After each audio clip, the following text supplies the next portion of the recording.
Okay, so good evening and welcome everybody for a unique kind of initiative of having a conference on tools and techniques, which is a hardware conference, and we have great faculty.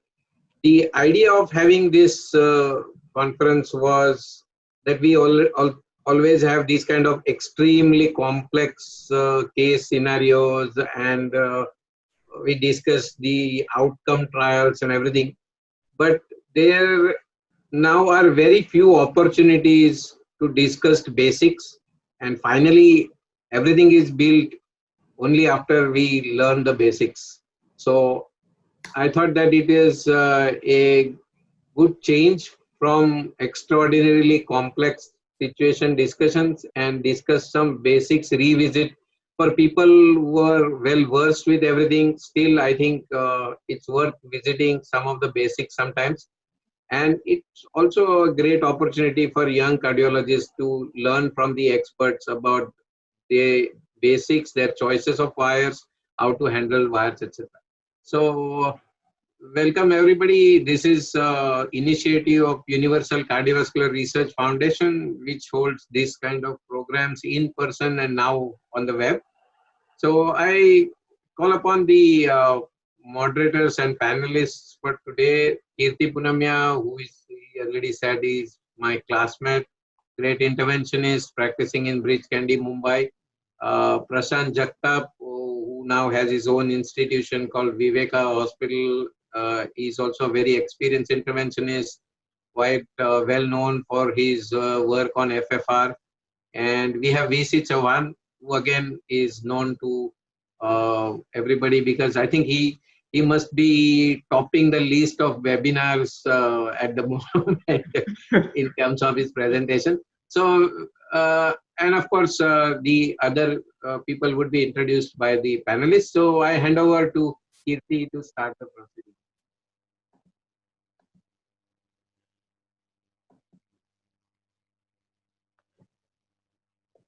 Kirti? Sorry. Can you hear me? Yeah, we can. Okay, great. So I think a few weeks ago or a few months ago, I received a call from Atul, and I think he mentioned to me, and he had ideated, and this is entirely his baby and thought process, really. And I fell for it completely because it all started with discussing, our homes and where we live and the apartments, the number of apartments that Atul owns in Surat. But eventually we talked about, a simple wire and a conversation that he might have had many years or a few years ago regarding a BMW wire or a ribbon wire. And, he asked me a question, Kirti, how many people really know the wires that they use? And I really scratched my head to figure out what the real answer to that is. And there was a concept, and he ideated, and in the next 48 hours, he sent me a whole list of talks that we should be talking about and just discuss things as a group of the basics, back to the very basics of just a workhorse wire. Then what is your next wire? How do you hold an inventory and things? I think it is a great concept, and let's kick off with the plan for today. And I think we have it here. Atul, we have it on here in terms of who's Shantanu Mandal. Shantanu Mandal, exactly. So Shantanu Mandal is he's going to start off with the talk, and we're going to have some industry representing their wires and telling us the concepts and the thought behind how these wires were designed. And of course, coupled very beautifully by some of some of the other talks, which are going to kind of be a part of the evening. So let's kickstart the first one, and then we can. Atul, should we keep this as a stop when you need to type meeting, or should we discuss at the end of the talks?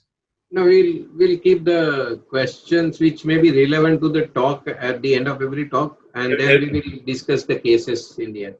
Perfect. So let's get kick started with the first one, and over to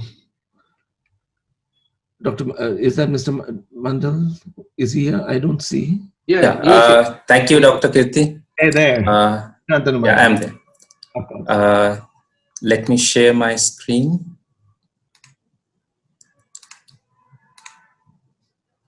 Hope this is visible. Yes. Right. Very well. So thank you very much, Dr. Kirti. Good evening, very good evening to everyone. So myself, Dr. Shantanu, I am the training manager for Abbott Vascular, and it's a privilege for me to be here in this session, and thank you, Dr. Abhankar, for giving me this opportunity. So as discussed with Dr. Atul earlier as well, I wanted to show something on the construction and components of the coronary guideware, the makings of the guidewares, and how each component is relevant from an interventionist point of view. Right. So this is what my overview and what I am planning to share today. I'll keep it very general so that it will help the audience, and it will be a good session overall. So with that, I start off with my presentation. So when we talk about a guideware, I'll say amongst all the hardwares that we use in the intervention cardiology, for guidewares are the first one among the first one to enter the coronary circulation. So for us, we should not go wrong with while selecting a guideware properly. Right? So when we have to do that selection of a guideware properly, we need to know about the components, the making, the assembly process as well, very well. So with that, first thing that I'll say, expectation of a cardiologist from a guideware is how safely it can assess the coronary vessel. That is number one. How safely it can cross the lesion, number two, and how safely or well it can deliver the interventional devices without causing any harm or damage to the artery. So this is what our expectation from our guideware. So to know these expectations, I'll quickly take you through some of the useful definitions of a coronary guidewares. So this definitions not only goes for Abbott, but it goes for any and every guideware if we look into. So most common is like, what is the working length of a guideware? So we say this is the supportive area of a guideware. The distal 30 centimeter of I'll say distal 30 centimeter of the guideware. And if you minus the tip, that is the 3 centimeter, that is actually the working length of a guideware. If I have to talk about the tip load, it is the amount of force in grams that takes to buckle the distal 1 centimeter of the guideware, and that buckling is around 2 centimeter, right? So that 2 mm, that is what we look into the tip load. Torque response, that is the amount of rotation at the distal tip when the operators rotates at the proximal end of the guideware. Durability of the shape retention is how well the guideware retains its shapes when after repeated use in coronaries. Where deliverability, we are looking for the delivery of the devices, not the wear here. So how well the wear can deliver a device. So this is some few and common definitions. A few more, some important one, like what is the tactile feedback? So when we say the response which is appreciated by the operator at the proximal end when the distal end of the wear hits artery, it's something inside the artery. That's the tactile feedback. Tip retention, radio opacity, yes, that how well the tip, the contour is retained when the shape is given to the tip. Radio opacity is how well it is visible in the fluoroscopy, mostly the distal part, the 2 to 3 centimeter tip of the wear, and definitely the tip prolapse, which is how flexible the tip is, how atraumatic it is, and it also goes around with the grinding of the guideware. So these are a few common definitions which goes with each and every guideware. So now I'll take you through the building blocks of the guideware. So this we all know, but I'll reiterate once again. the 6 building blocks. The main building blocks are the core. I'll grade that as 3 core components and 3 external components. So if I have to talk about the core components, they are the core material, the core diameter, and the core taper, right? So first I'll take you these 3 core components. So when we say core material, right, so that is the first core component we talk about. So what are the available core materials we have, industry is working on with to make the guidewires? So first and the foremost, it is the stainless steel or a high tensile stainless steel, which is called the Durasteel. That is number 1. And the number 2 is nitinol. So guidewires which are manufactured or which came into the market before 1997, they are usually made of stainless steel or Durasteel.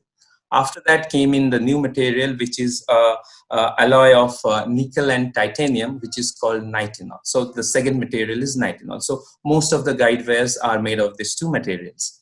Like if I have to talk about stainless steel material, what does that give to the guidewire, or the characteristic that comes up with the stainless steel? So first and the foremost, it gives a good support. Number 2, it gives a good talkability to the guidewire. And number 3, it gives a tip shapeability as well, that once the shape is given to a stainless steel wire, that retains there. That is the number 3 thing. And if I have to talk about the nitinol, a guidewire which is made of nitinol, what are the advantages? First and the foremost, nitinol, as I have mentioned, it's a soft material. So it gives a very good flexibility to the guidewire. Number 2, and the most important thing, it is very, very kink resistant, right? So it, after a use, 1 or 2 uses in the coronary, it retains its shape or maintains the shape of the guidewire properly. And the third most important thing, it, along with this 2, it gives a torque response as well. So these are the 3 things that usually comes up with a nitinol guidewire. So for example, I have 2 wire and I don't know which one is nitinol, which one is a stainless steel. How can I make it out? So there is a simple test called the knot test. As you can see here on my screen, I'll just put on my pointer here.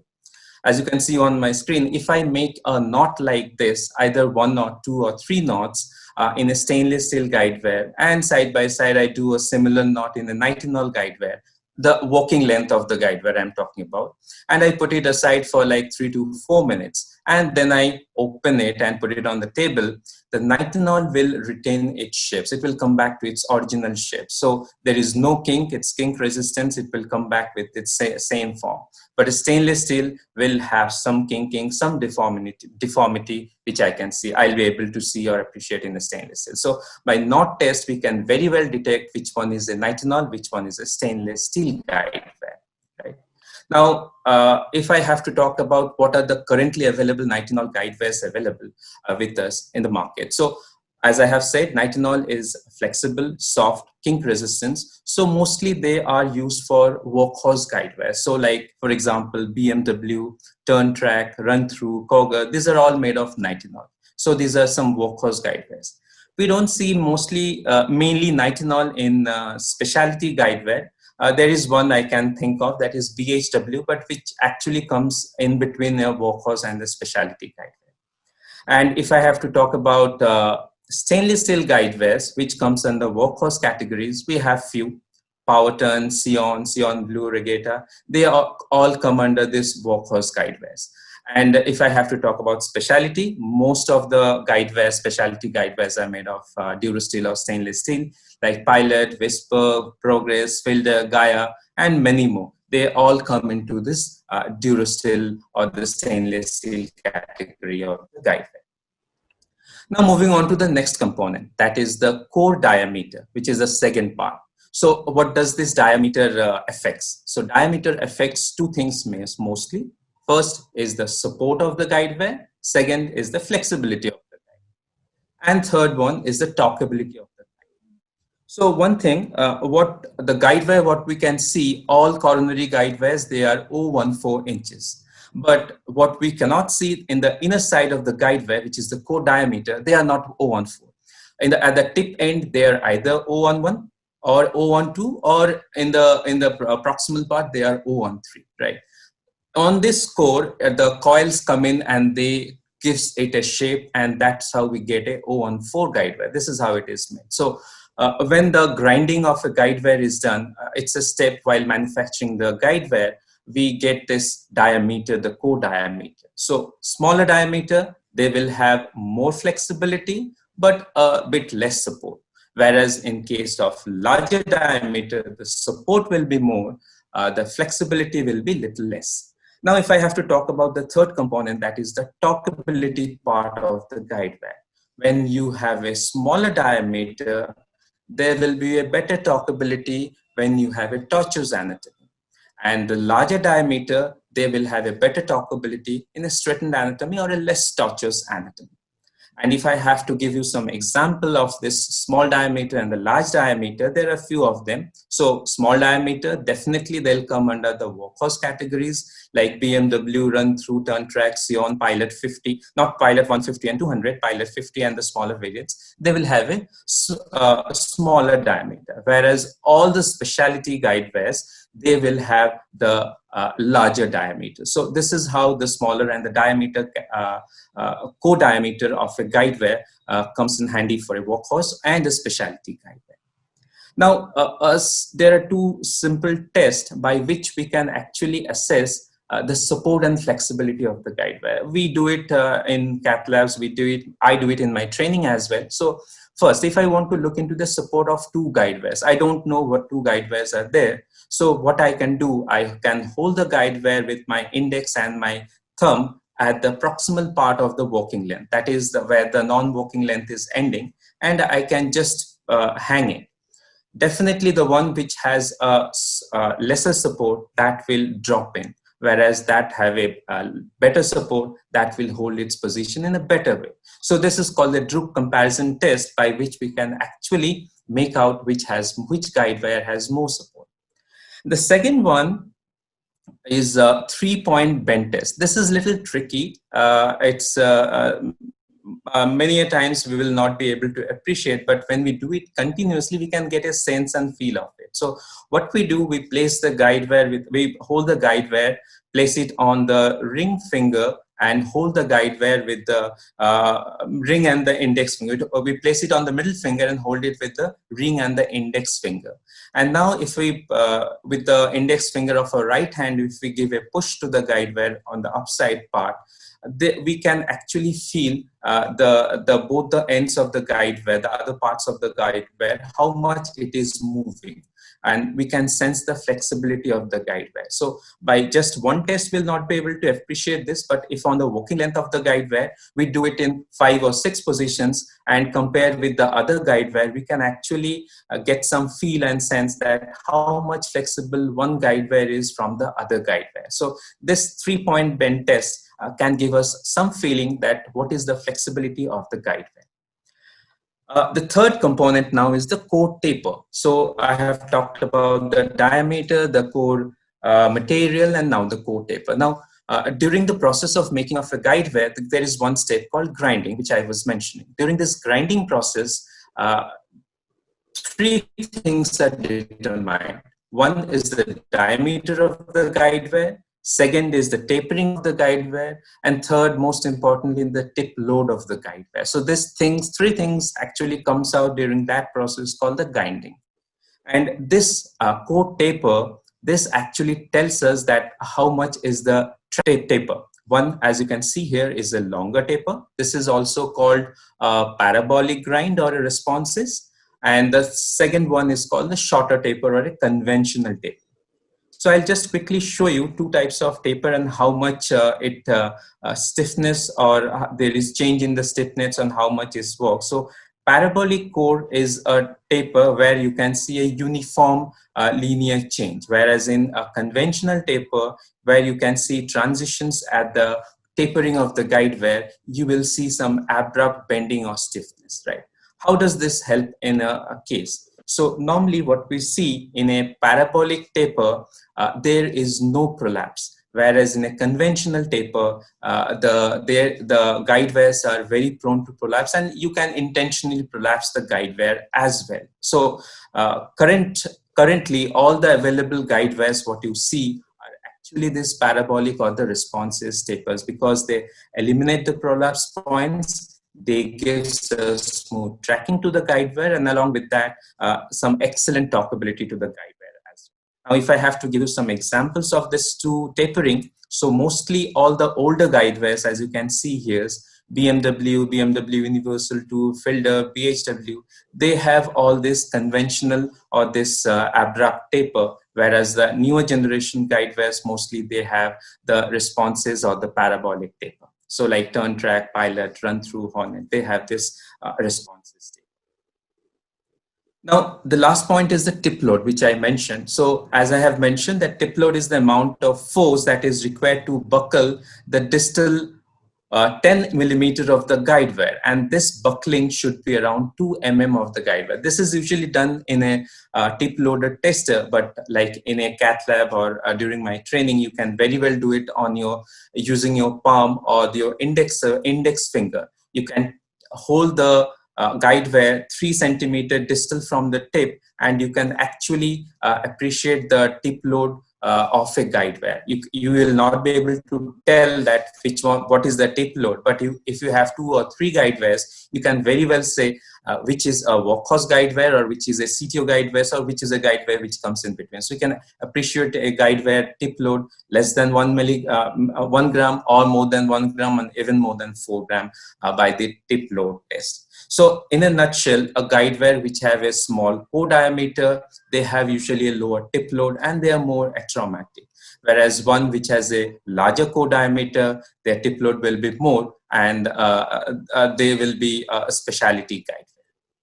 Now, I have talked about the 3 core components. Now I move on to the external components. So though it is named as external, but we will not be able to appreciate on the guidewares by rolling our fingers on it. But yes, coating is one part which we can definitely appreciate. Cover is one part we can definitely appreciate. So first I'll talk about the coils and covers of the guideware. So if I have to talk about coils, so in a guideware, there are usually 2 types of coil. As you can see on the screen, the coils which are on the tip, they are usually called the tip or the spring coils. And the one which are the proximal end, which are a little bit taken together, they are called the stacked coils. So in a guideware, what are the functions of these coils? So number 1, they give shape to the guideware. So as I have told you, the guideware core is usually lesser than 0.14. To make it 0.14, you have to put in this coils or wind the coils on this guideware. That is number 1. Number 2, it gives a good radio opacity to the coil as well. You can see the coils in a fluoroscopy as well, and definitely trackability to the coil of the guidewares. So we have different types of guidewares where you can see like in a Workhorse guidewares, you will have both the tip coils as well as the stacked coils. In specialty guidewares, you may have a tip coil as well as a stacked coil, but their length will be variable. It will be shorter. And sometimes in the specialty guidewares, you will only have the tip coils, you will not get the stacked coils as well. So depending on the guidewares, the coils, the variety of the coils will change. And all these coils are actually made of platinum to give visibility to the guideware, better visibility to the guideware in the fluoroscopy. So if I have to say that all Workhorse guidewares have both tipped coil, that is the spring coils and the stacked coils, but the specialty guidewares, they will have shorter tip coils and stacked coils that will be present, and they will differ in their size according to the tip load and according to the tapering of the guideware. Now, I was talking about the radio opacity. So this radio opacity is usually because of this tip coils, which are like around 5 to 6 mm in 6 centimeter, and this is usually made of platinum, and because of this we can appreciate that in the fluoroscopy compared to the other parts of the stainless steel or the nitinol part of the guide. So this is all about the coils. Now if I have to come to the next part, that is the covers, which is one of the external component. So this is one part I have seen we many a times mix this, because we tend to mix the cover with the coating. So covering and coating is 2 different things of a guideware. So I'll put it like this. All the guide wires have a coating. That can be a hydrophilic coating or a hydrophobic coating, but not all guide wires have a cover. It's some limited guide wires or some special guide wires, they have a cover. So what are these cover made of? These covers are usually made of polymers or plastic type of material that increases the lubricity of the guide wire. So we have guide wires which are full polymer covered. We call it full polymer jacket guide wire. We have a second type of guide wire where the tip part of the coils are bare and only the intermediate or the proximal part of the working length is cover, which is called an intermediate polymer cover.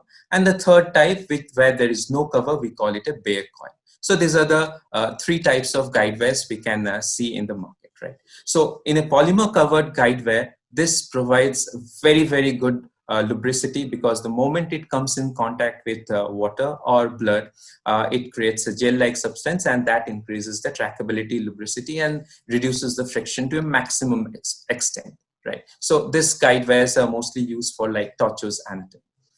Intermediate polymer cover, they are also used for tortuous anatomy, and but where you need some more control compared to a full polymer jacketed guide wire. So if I have to put in some examples for full polymer covered guide wire, Pilot, Whisper, Fielder, they have the full polymer jacket. Their entire working length is covered with this polymer. And if I have to talk about intermediate polymer cover, so BMW Universal 2, Progress, Stabilizers, Choice, they have intermediate polymer covers, and only the proximal part have it, this polymer jacket. We cannot see this in with our naked eye. We can only feel when we put in water or it comes in contact with blood. But in an electron microscopy, the polymer jacket type looks like this, and in a coil type, a non-polymer jacket bare coil will look like this. So this is what the difference between cover and coating.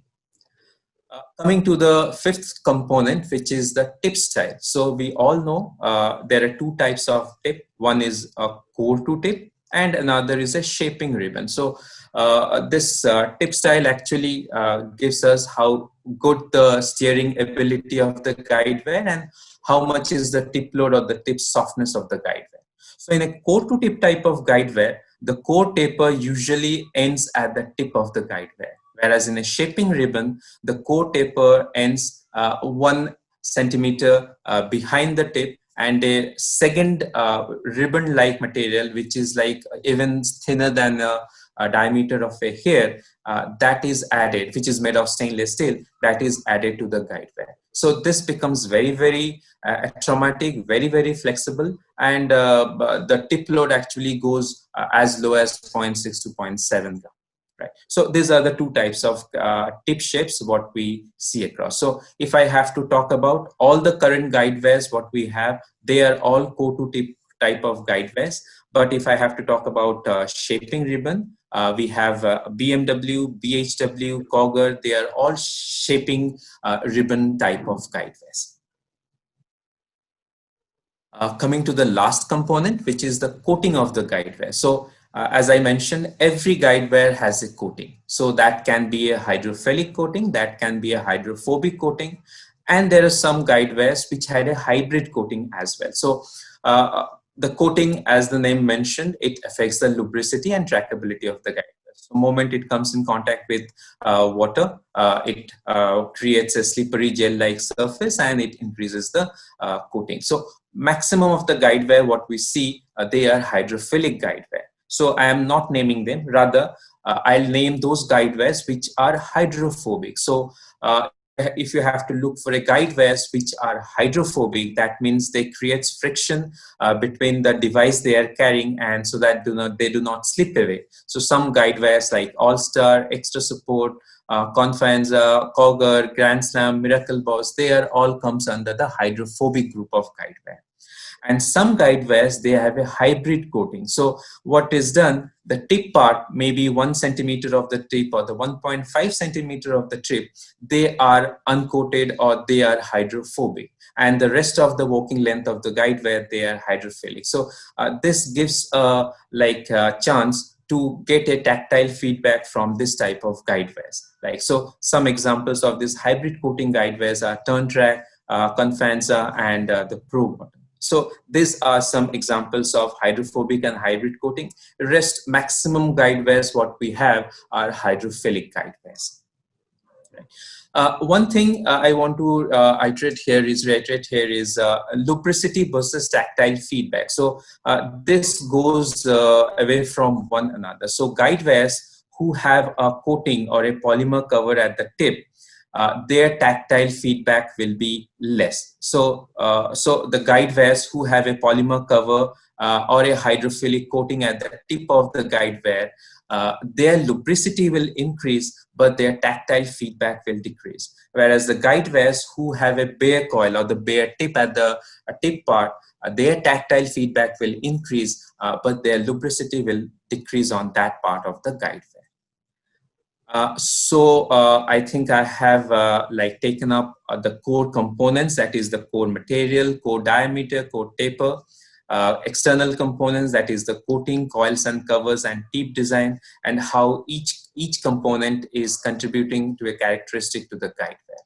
So my last slide. So we talked about the components, like a quick look into how this assembly process is done for a guidewire in a manufacturing unit. So I'll not take long here. So first I'll say the raw materials comes up to the manufacturing unit as a like spool of stainless steel wire or a nitinol wire.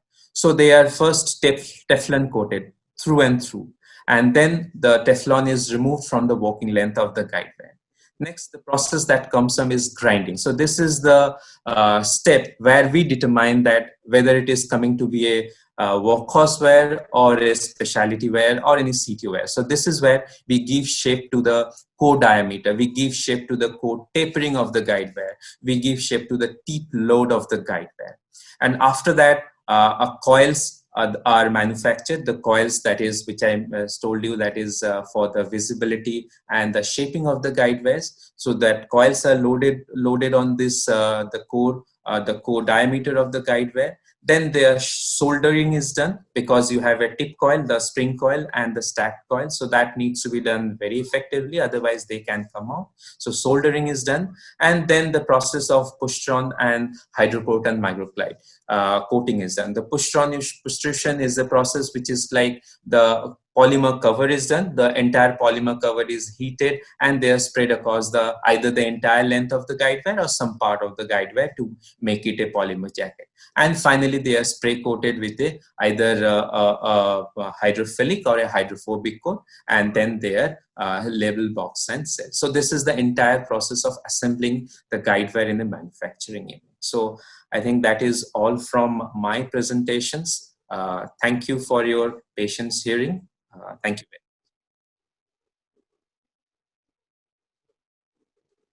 Shantanu, that was absolutely fantastic, very crisp, and to the point. Actually, you really set the ball rolling. We'll quickly, Atul, any questions before we go? There are two questions in the question box, so can you get them answered? Okay, great. So, right there. The first question is, what are the long taper and short taper, and how do you choose them practically? So basically, the question is that when you have a taper core, a long taper core and a short taper core, how do you choose them? In what situations would you choose one against the other practically in a given case? And the second question is basically hydrophilic coating. So basically, hydrophilic coating and polymer jacket do the same job, or is a question. So is the hydrophilic coating and a polymer jacket similar in terms of the job they do? Right. Thank you, Dr. Kirti. So like I'll take up the first question. So conventional taper, that is the short taper, and the longer taper. So conventional taper, as you see, this comes into the older generations guidewires. I'll say the Atraumatic group of the guidewires, that is the BMW group of guidewires. So they used to have like 2 or 3 transitions. So having those transitions actually help the physician to, like in a case, to prolapse the guide wire easily. When we want to do a intentional prolapse, we can use this conventional taper guide wire. But currently what we have seen, all the current generation guide wires, they have this longer taper. Say they do not have a abrupt transition in between. The transition is actually a smooth one. It comes up from 013 to 012 and finally they end to 011 diameter. So there is no abrupt transition in that guide wire. So that taper, and actually that transition actually helps the guide wire to have more trackability, more torque response, and more control compared to this abrupt taper guide wire. So that is one. And the second thing about the polymer jacket and the hydrophilic coating. So if I have to say, hydrophilic coating or a coating is there in all the guide wires. So most of the guide wires had a hydrophilic coating. But polymer jackets actually adds on to the lubricity of the guide wire. So if you have an entire working length of the guide wire covered with a polymer, that is the polymer is a special substance which is heated and spreaded across the entire length of the guide wire. That actually increases the lubricity double or triple compared to just a hydrophilic coating. And over that polymer cover, the last point is there is also a spray coating of a hydrophilic coat. So again, that's a dual thing that is coming up. So guide wires like, for example, Whisper or Pilot, these are all full polymer jacket and their lubricity is like 3-4 times more than any hydrophilic coated guide. So that actually increases in touches and. Shantanu, I have a question over here. When you talk about a polymer coated jacket, a polymer coated wire, and when you start using it in a longish case, when it's there within the system for a long time with the water or blood, is it possible for the polymer jackets to swell up because they imbibe water and therefore they actually change their thickness in that tip? And can that get stuck to the balloon sometimes? Can that become a problem? What is your take on that? Honestly, the process of putting the polymer, while I was showing the manufacturing process, the assembly process is called push-on process. So here in this process, it's a small piece of polymer that is taken, that is heated, and that is spread across the entire 30 centimeter of the guide wire. So the thickness is very, very, very small. So actually, like in a long case, while we are using the polymer jacket guide wire, it doesn't happen. But it will happen if if we take that wear out, keep it outside for a longer time, and then we use it into the coronary. Then it can create some problem.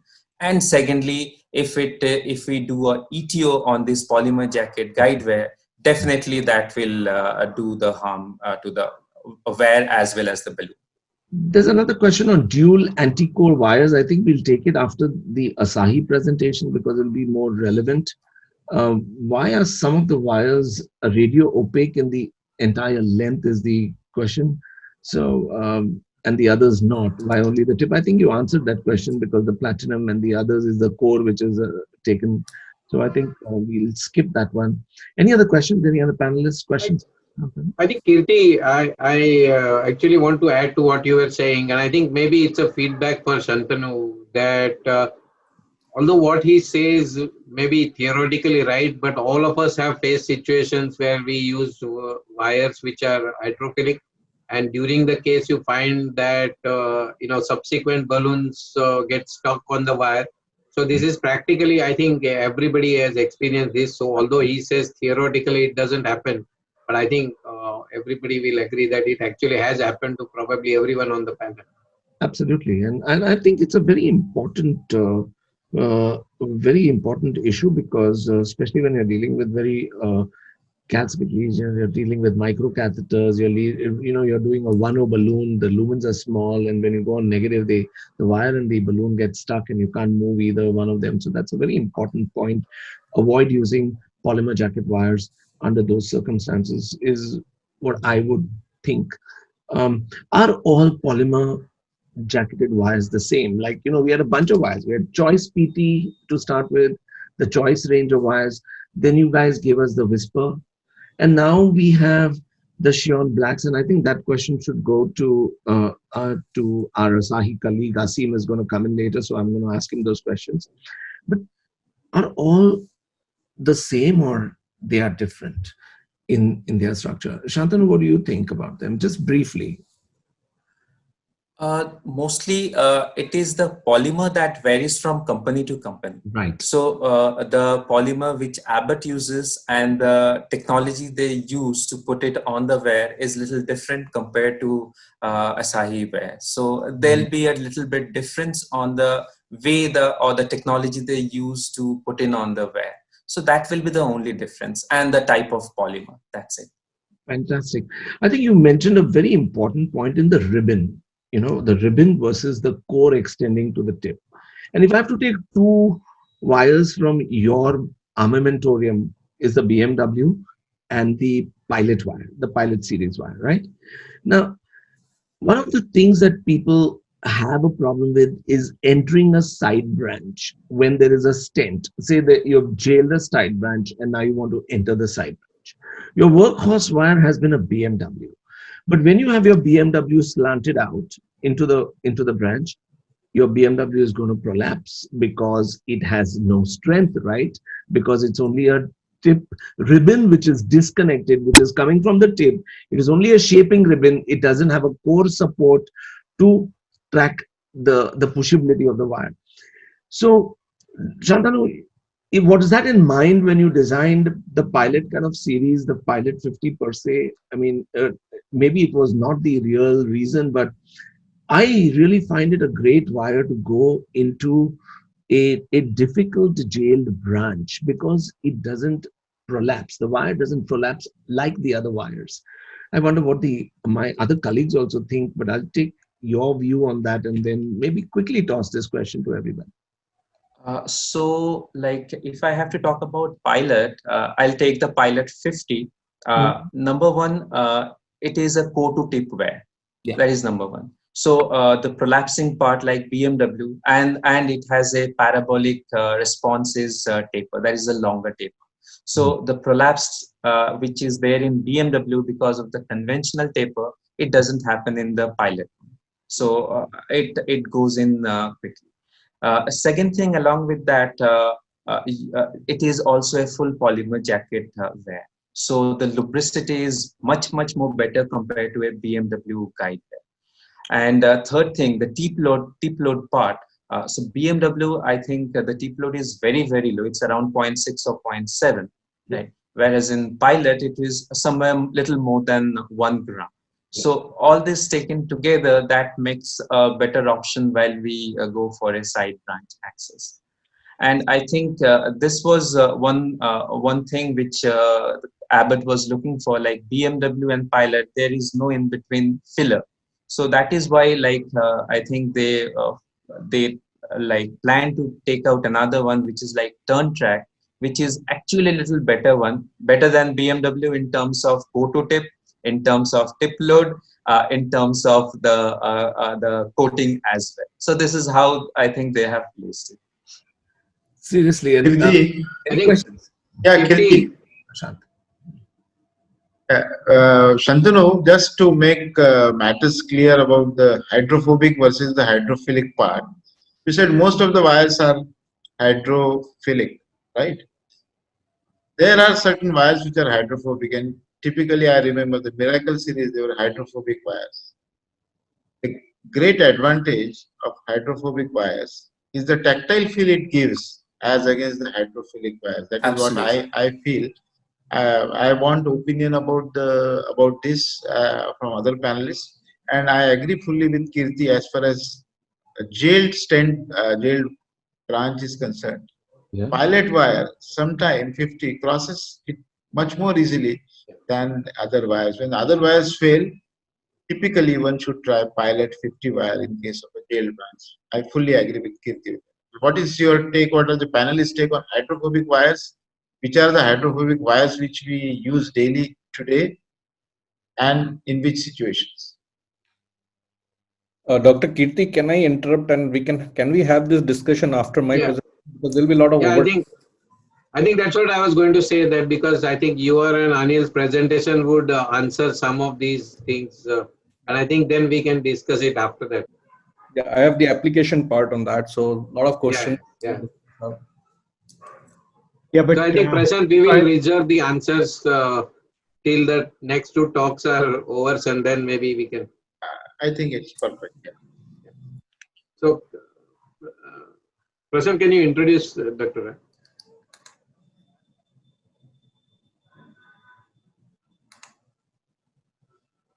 Prasad, Sanjeev Roy, I think everybody knows his skills. He has shown his complex cases in all the forum. Let us hear now. I'm hearing, about the guide wires. He has spoken about rota. I've heard him talking about rota, left main, bifurcations, everything. I think he will give us a good practical advice about the guide wires and their applications. Over to you, Dr. Sanjeev. Thank you, Dr. Prashant, and thank you, Dr. Atul and Dr. Kirti. It's been really a pleasure here to take this topic, because this is very basic, and we all need to learn and relearn many things when we start discussing about this. So I'm here going to discuss about the guide wires and their application, and my initial couple of slides might overlap with that of Shantanu. So what are the basically, just to introduce, what are the coronary guide wires meant for? There are multiple factors that contribute to the success of the intervention, and appropriate selection of the guide wire is one of the most important of them. And the variation in the structure of guide wire, as Dr. Shantu elaborated, can create significant difference in the performance of the wire that will actually affect the suitability of a particular wire in a clinical situation. So guide wire selection is basically influenced by the vessel takeoff, lesion location and morphology, devices to be used, and operators' experience and preference. And ultimately, what is the function of the guide wire? We need to track it through the vessel, access a lesion, atraumatically cross a lesion, and then provide this support for various intervention device. We need to steer into or away from the side branches. We need to provide the device delivery support, and finally an unhampered device movement. So let's look at the science which Mr. Shantanu was discussing, the science behind the design to perform. And these sciences were basically the features which include the core material, diameter, tapering, the tip style, the coils and covers, which he discussed, which will translate into the technical attributes in terms of support, the torque response, the lubricity, the radio opacity, and force transmission. And finally, what it helps is the performance of the wire in terms of the steerability, trackability, pushability, crossability, visibility, durability, and tactile feedback, which all of which he has defined. So basic thing, just to revise what he has spoken, we have a, this one, what we call it, the typical core here. And here again, the materials are different. And then after the core, we have coverings and coatings, and this all shape. So three basic component. We have a central core, the outer covering, and lubricious coating. So this is what the engineering he was discussing. On the engineering side, that they first draw out and map out the basically the core, and the core guides the torque features, put in a coil over it, and once you have put in the coil, you give a coating, and this is what is the finished product of the guide wire. And he has already discussed here. Now remember, as when we are discussing about the material for the coil has a proximal part and the distal part. Now most often the proximal part in most of the wires, the conventional wires, are made of steel. It is the distal part which is a little bit hybrid, where it is either in stainless steel, nitinol, or a durasteel. And as he already said, the smaller diameters are more flexible, The larger diameters are more support but less flexible, and that's how what matters when you have a longer tapering versus shorter tapering. The core material again is very extension to the tip is very important, as Dr. Kirti was pointing out. The core to tip design has more torqueability, while in the other wires you have a shaping ribbon which actually guides you, and these are more flexible tip but have less torque control. Now I'm going to here discuss about a couple of variations from the conventional type that he discussed. These are the composite core. Now in composite core, so apart from a core, you have a side, a ropey material which is made up of 7 wires, and then you have a rope coil over it, and this is what the composite core is mentioned. And this composite core, what it causes is it helps you to increase the torqueability, but it makes the wire tip more stiffer in terms of shapeability. There is another technology, we call it the inner coil technology, which is from the Boston, the newer wires that they have. Now here there is another set of coil in between the conventional coil. So there is an inner coil and a bit sandwiched between the outer coil and the core.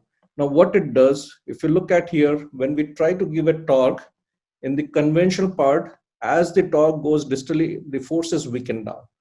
Now if you have another set of coil here, sandwiched between this outer coil and the core, now when you are applying the torque, part of this is also transmitted through that, so there is a better transmission. And not only that, this also keeps it in the center. See, this is the core and this is the coil. So whenever you have a conventional wire, the core dances around and this gives a lot of whipping motion to the tip. Now if you have another set of coil, the entire force is more coaxially transmitted and there are less of whipping movements. So this is the difference between what the newer technology we have with the Suntai wires and the Xion group. The another technology of the core is near the distal cap, distal tip.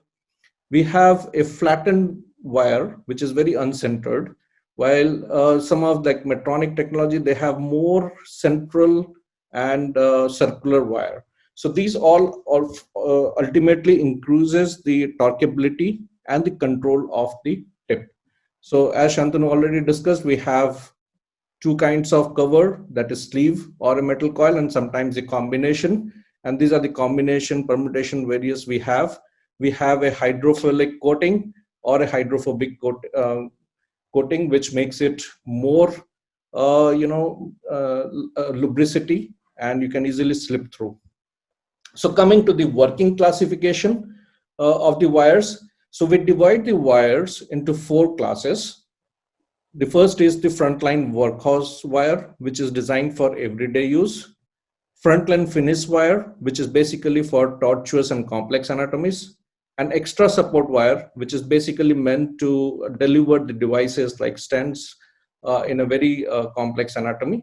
And finally, the Cto wires. So tomorrow is the day for the Cto wires. I'm not going to touch on this, and I'm going to touch on these 3. But there's a very fine line between these 2, because all frontline finish wires may be used as a workhorse as an upfront. So many of the wires actually are being discussed together.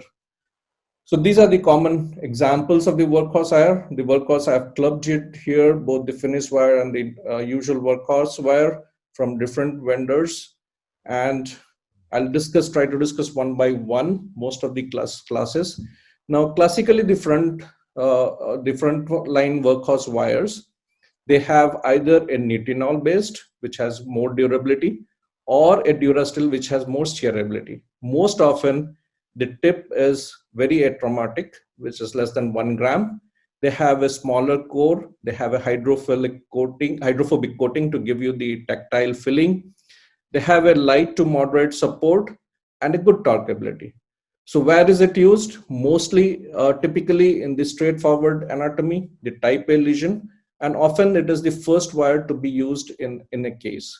So the prototype example of this is the balanced middleweight, where you have a stainless steel core in the proximal part, which is shouldered to a nitinol elastinite core. And then this core diameter gives you a moderate support, and there is a shaping ribbon distally. This core does not reach up to the tip, so there is a shaping ribbon which is shouldered here and which can be shaped according to that. So again, this gives a little bit softness to the tip, and it can be shaped but easily deformed. Now came two modifications of it.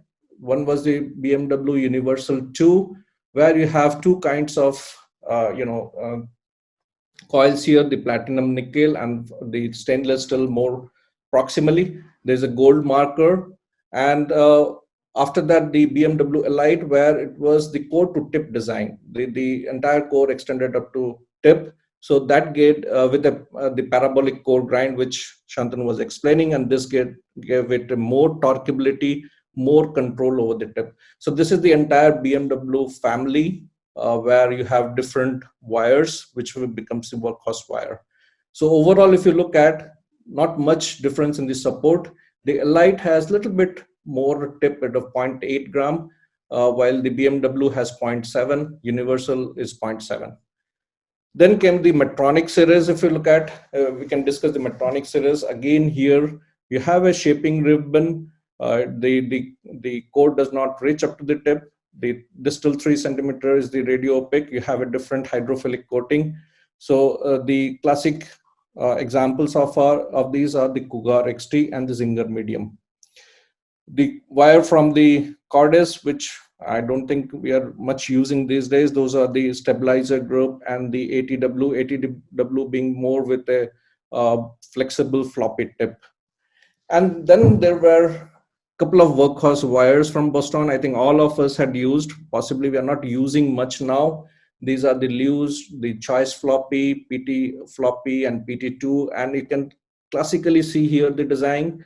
This is the translational design of the Lewis wire and the hydrophilic coating. This was a Choice Floppy, where you have a tapered design. And then you have the PT Floppy and PT, which were polymer coated. So classically, all varieties of this were seen in the conventional group. Then we have the Workhorse wires from Asahi, which most of us do not use. This is Renato, also known as Pro Water, and the Rode, which is also known as Pro Water Flex, the soft and the light.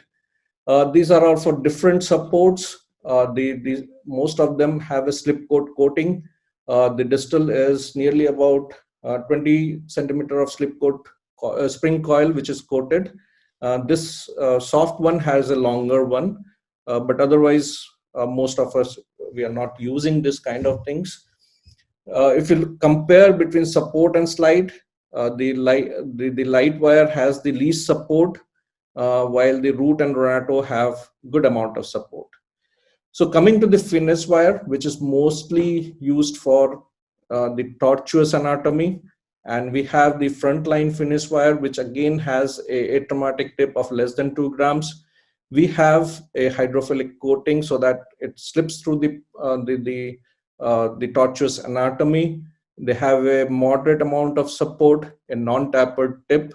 But then again, the core, as far as concerned, some of the older ones have a shaping ribbon, but the newer ones have a core to tip design. So they are typically used for more challenging anatomy. They are the Workhorse wire for difficult situation to cross, and they are more crossable. Now in this group, we have the very commonly used is the run through from the Thermo, where you can see we have a platinum coil distally followed by a stainless steel coil, and both of them have an hydrophilic coating. And then proximal to it, there's the PTFE coating, and then silicone coating, and again a PTFE coating.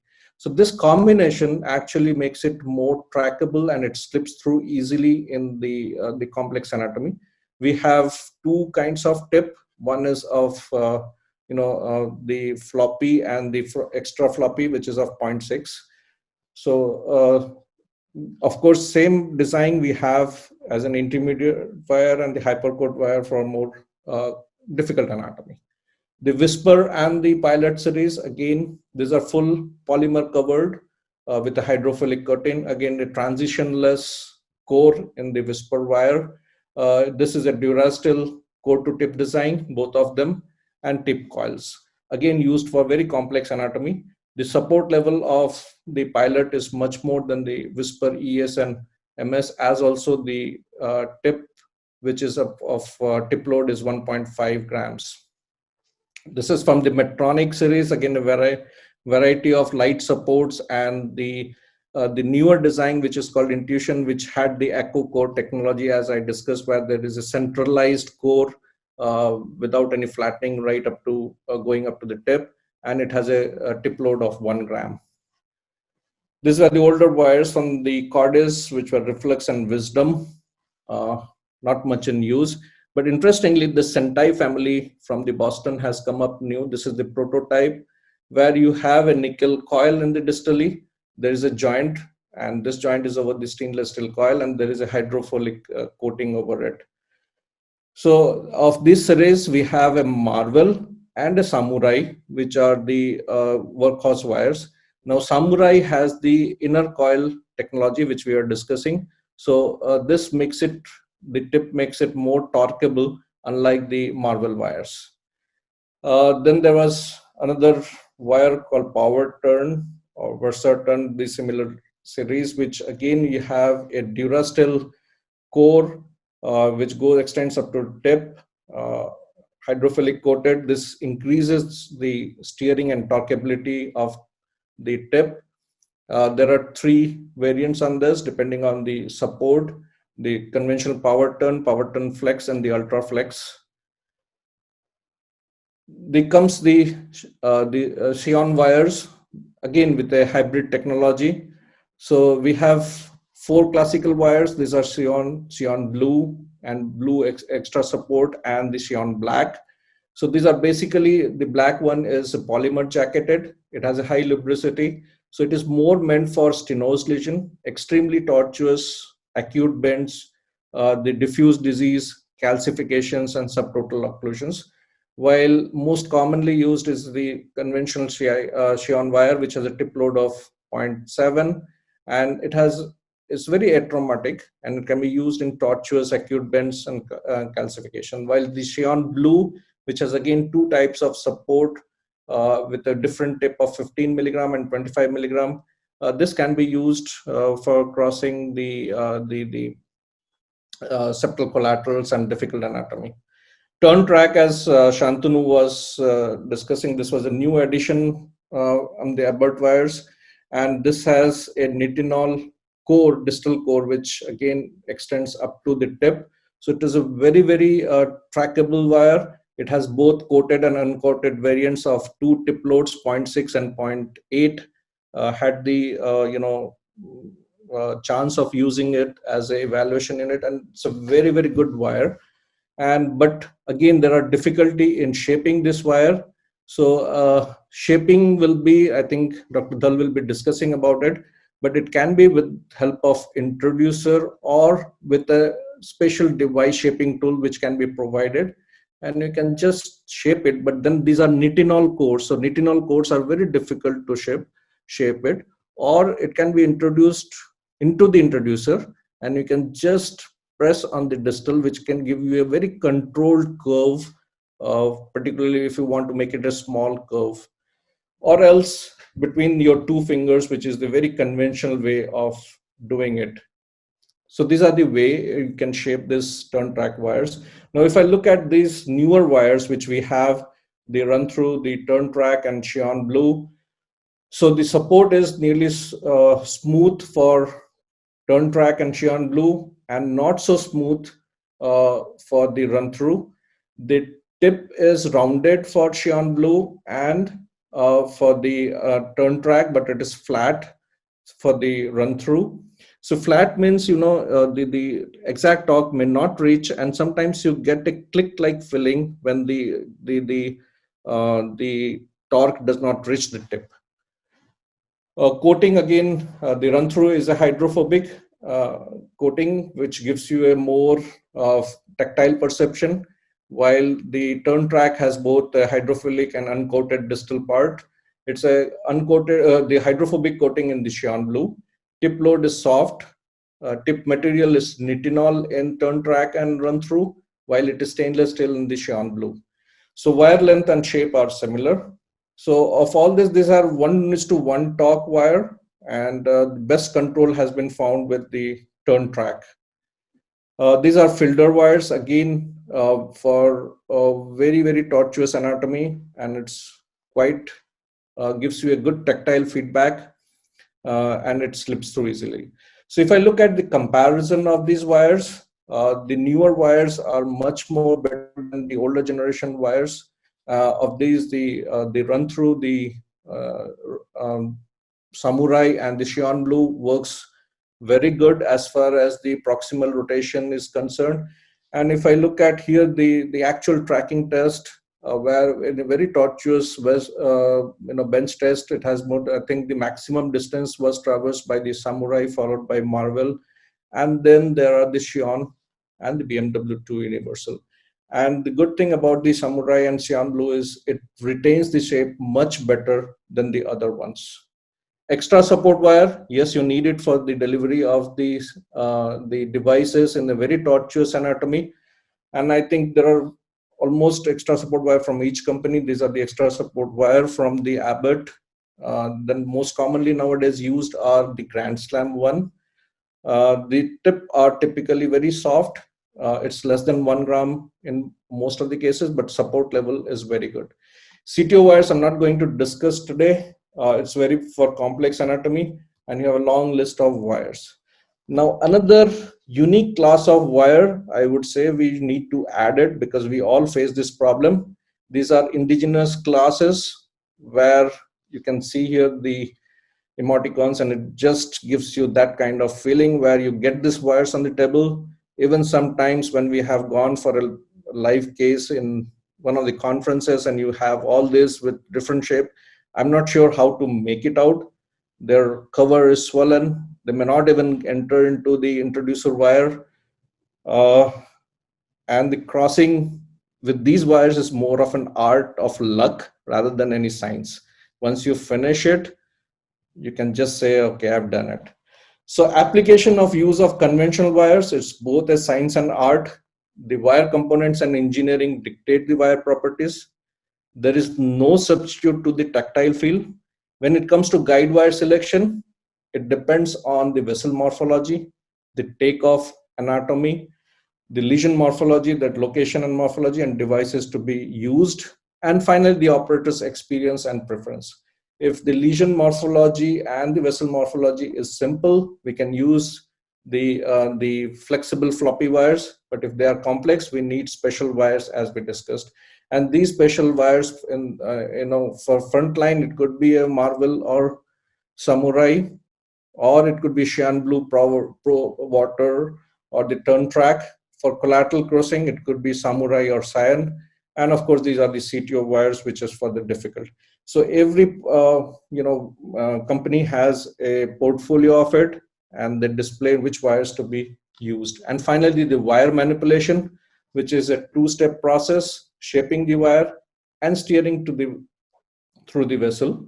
And all the movements are either in the longitudinal way, advancement by deflection control, or a counterclockwise and clockwise rotation, that is direction control. And what it does translates into are the sliding, surfing, drilling, penetrating movements, or the push, deflect, torque movements of the Gaia series. Or finally, in some of the cases, you might have to use the wire for knuckling for the antegrade dissection and reentry. So to conclude, the portfolio of PTCA wires has dramatically expanded in the last 10 years. Evolution of the guide wire technology has accommodated, if not all, but most anatomical variations to be dealt with ease and higher success rate. Each wire brought into the toolbox has a specific purpose and should be used precisely as possible. It is important to classify the wire into the task classification so as to organize its uses. Though it is prudent to focus on the selected wires rather than to build an all-inclusive inventory, but understanding the technology and driving force behind this evolution will help a wiser and appropriate choice. So I'll come to a couple of examples here. This is a type A lesion, and if you look at here, The lesion complexity is not much. The vessel is not much complex, except for just after the lesion, it is slightly tortuous. So what kind of wire you need? Any flexible wire. So any flexible wire will just help you to navigate through this type A lesion. This is type B1 lesion, which is an eccentric focus, a focal lesion. Again, the lesion complexity is slight amount of complexity, but vessel is not that complex. All you need is a flexible wire with a soft and moderate grip, which is more torqueable and follows the command, so that you can easily cross the eccentrically placed lumen. So any flexible wire with a good lumen control. This is type B2 lesion, again an eccentric ulcerated lesion. The lesion complexity is moderate. Vessel complexity is not there. It's a very proximal lesion. Again, any flexible wire will do it. Now, this is a lesion where it is an abnormal origin, anterior origin of RCA, a tight lesion. So you have a vessel complexity which needs an extra support and a complex lesion out here in the mid RCA.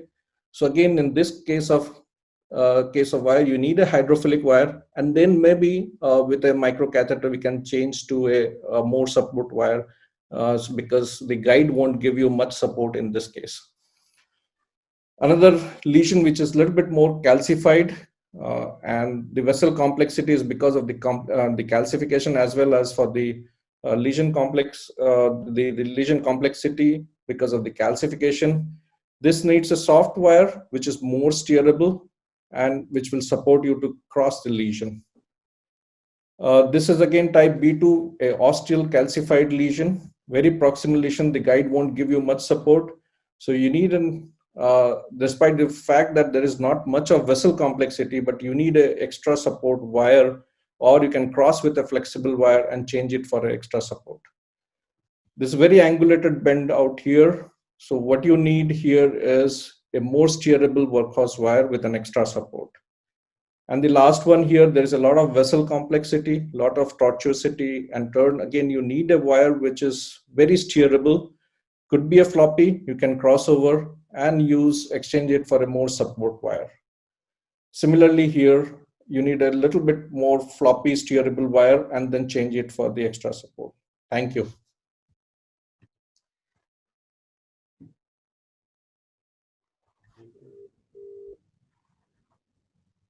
That was exhaustive. That was a very detailed talk. Let's go to the next, and then we can bundle up the questions. Kirti, I'm sorry, but I have to use the ideator's privilege and enter in here, because I can't refrain myself from commenting on this, is because the germ of this conference came out of an event where an Abbott engineer in US, after years of my practice, first time told me how to shape a flat ribbon wire. So I asked him to many Abbott engineers, other engineers in India also, and none of them actually knew it. So I must elaborate on this, that a flat ribbon wire should be shaped only in the flat direction of the ribbon.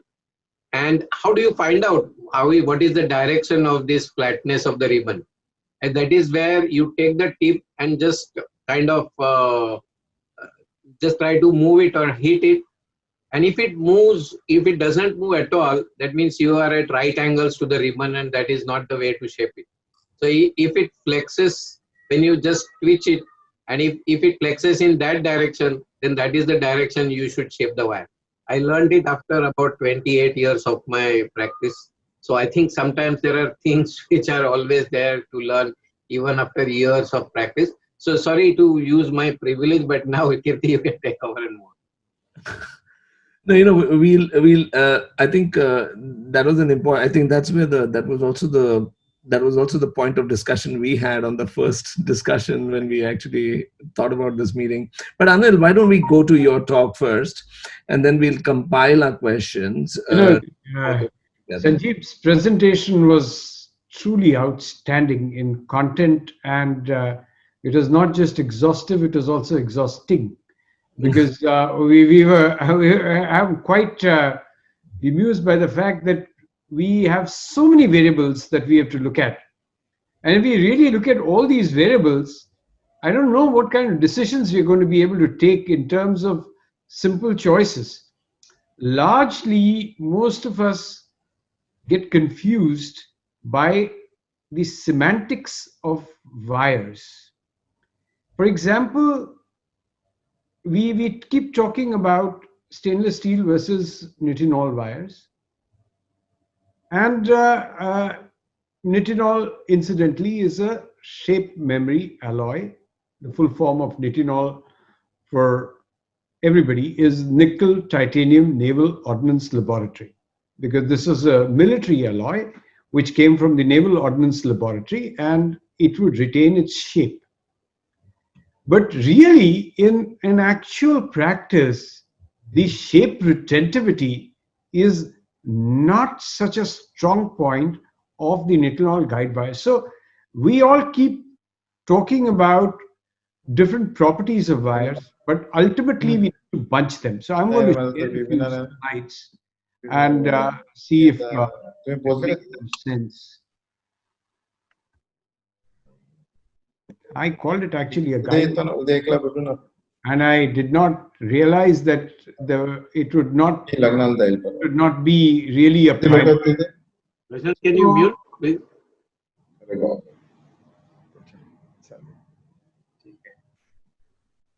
Excuse me, sorry.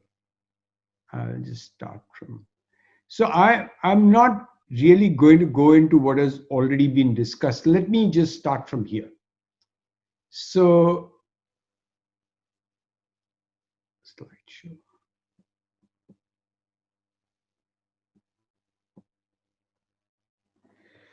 So very simply, we've learned this from Shantanu's talk. There has to be a core, there has to be a coil, there has to be a coating. And the materials are different, our properties are different, our tips are different, so we need to really identify this into a distal tip, which has different properties of tip load and taper, coating, and really the term plastic jacketed wire or polymer jacketed wire, hydrophilic wire have been so used so freely in the past that we've all got very confused. And then the core, which should also depend on the material, the thickness, and the taper. So if we were to put this down as to one kind of classification that we would like to have, most of us are not so privileged that we are doing only complex work. We do workhorse work. So among workhorse work, well, we have workhorse wires with or without hydrophilic coating, which could have some differences or nuances by which you make personal choices. And these could be, you could either be using a balanced middleweight, turn track or Versaturn. Run-through is a very popular wire, thought to be atraumatic, but no wire truly is atraumatic. And apart from this, we have the Xion blue, which is kind of occupied a very important space as being a forerunner workhorse wire. For some of the lesions where you need more control, even small gram weight like a SU-03 can be used. The new technology from Boston with the Samurai wire, which has got the ICT technology as very brilliantly referred to in Sanjeev's talk, is also, it's a dual coil wire which gives you a lot of control. So by and large, as when we are dealing with workhorse lesions, we are going to be thinking in terms of a workhorse wire or maybe a simple polymer jacketed wire. Now, when we come to simple polymer jacketed wire, the real reason we use them is when you have difficulty in crossing with a workhorse wire, which can be nitinol or stainless steel, but you have difficulty in crossing, you think that a plastic jacketed or a polymer jacketed wire, which could either be a soft non-tapered wire like a Whisper or Pilot or a Fielder, or a very good wire, which is the new Fielder FC. It is actually the Shone Black. Or you could look at soft tapered wires, and then we are coming to stiffer categories, which are really beyond the confines of today's discussion, which is non-CTO. Atul was very clear, you are not going to discuss CTO wires. Then we move on to more stiff wires and support wires and nephrectomy wires, like externalization wires and pressure wires. And we have this huge range of workhorse wires. Now, if you ask me, which is the workhorse wire which is used most commonly in our country, fortunately or unfortunately, it is a wire none of us want to discuss. It is an ETO wire. And really, it is because a large amount of the simple type A B1 lesions, nobody wants to give any value to the wire that you're using to cross it. And any wire, sometimes unfortunately not even ETO'd, but pulled out of Sidex, are being used. It's not that I'm recommending it. I strongly discourage this practice. However, Anil? the common... Anil, Yeah. do you have slides? Because we can't see your slides. You can't? You've not shared your screen. Oh, I'm so sorry. Yeah. Yeah. You're like a runaway train who's just left us All behind. right. No. So sorry. My bad. That's okay. Yeah. So this is the slide which I was showing you. Is this seen now? Very well seen. Go Yeah. ahead. So like I said, our basic task in non-CTO interventions, although we learn a lot of non-CTO interventions from our CTO practices, because the specialty wires have become important bailouts in our day-to-day work, would be between workhorse and polymer jacketed wire.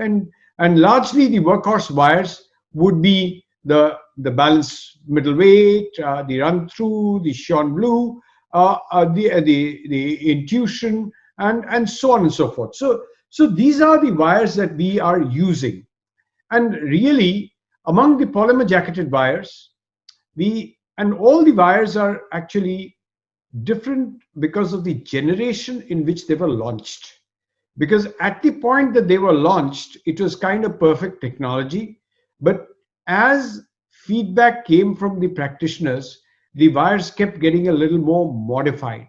So for example, polymer jacketed wires, which are soft, non-tapered, the older ones would be the Fielder FC, the Pilot 50, the Whisper, the Choice PT, which I haven't seen in maybe the last 5 years or 10 years. And the new ones would be something like a Shone Black, which I said is like a new Fielder FC. And then you have the soft tapered wires and the newer wires, which are going into the realm of CTO interventions. Likewise, we have stiffer wires as we would use. And really, it was when Asahi started using a solderless technology, Durasteel, a uniform, wires. We started by having the Miracle series and the Confianza series, but over the period of time, we have had to adopt different properties of both the series in making our current wires, which in addition have either the Act 1 or the X-strand coil and have increasing tip loads, or which would be the Gaia or the Gaia Next series, or the Miracle Neo and the Ultimate wires, which have actually moved as very much more hybridized wires, so that we can use them better and better in most of our work. The Confianza still stays, and we also have the Astato and so on and so forth, which are there.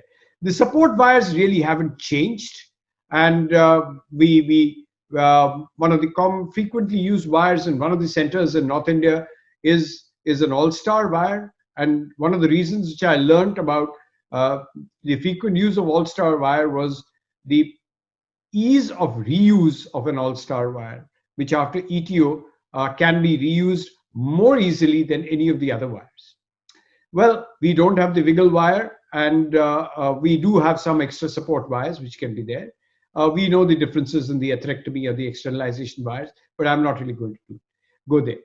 So non-complex lesions, just like Sanjeev very rightly pointed out, we would use workhorse wires. If the vessel is tortuous, we would use a workhorse plus a hydrophilic wire. And then as we come more and more towards total occlusions, we would change wires. So when we wire a lesion, what are the things, the thoughts which come to our mind? Can we wire this bare? Do we need a microcatheter? Do we need to select a wire, or does it matter what wire you give it? Any wire in Kirti's hands would be able to cross even the toughest of lesions. Well, how do you shape the wire tip? This has been a matter which Atul and Kirti have been discussing. How do you even insert it into a guide? How do you advance it to the guide tip? And then how do you cross it to the lesion? How do you cross the lesion? How do you advance it distally? And then how do you monitor the position of the wire? And very simply, I would say that in bulk of the lesions, I would still put it that choosing your angiographic angle is more relevant than possibly choosing a different wire to access most of the type A B1 lesions, and we need to choose an appropriate angle. The purists would never want a wire to have a knuckle, but we also know that very often when we are accessing some lesions, having a knuckle sometimes helps us get through. Well, what happens when you're using more than one wire? Every lab has its own ways of making sure that the wires are kept far away from each other, but using a towel is probably the oldest and the simplest solution to maintain. I know that there are different devices which can help you keep different wires, and you can keep different colored talkers for identification, but an easy thing would be to actually have this with just a towel. And this can also happen in a trifurcation. Sometimes when a lesion is difficult to cross, you need to really use simple technologies like an anchor balloon, which, and of course, there are different wire manipulations, which can be drilling, sliding, puncture, push, deflect, torque, even surfing, or knuckling, which would be part of our day-to-day work which we would do. So drilling would largely be with a workhorse or a polymer jacketed or even a specialized hydrophilic wire. All wires can be slid. Puncture, you obviously need a penetrative wire, and some of the wires you do not really torque, but you deflect, and this is the Gaia and the Gaia Next series. Sometimes you're doing blind surfing, and for this you need some specialized wires. So this can just make sure that you put your different specialty wires into different channels. I'll just quote this here because I like this slide. And the progress of Cto wires, really, it started, like I said, with more tactile feedback with the Miracle wire, and less tactile feedback, but more penetrative ability, more hydrophilicity with the Confianza wire. And then we had this very tapered tip wire, which was the Fielder Extreme. And then we had the Act 1 technology so that the torque whip would not happen and you would be able to manipulate the wire better. And then we put the two properties of the tapered tip and the Act 1 onto the XTR and the XTA. And then we had the microcone, and we developed the Act 1 in the microcone with the Gaia series.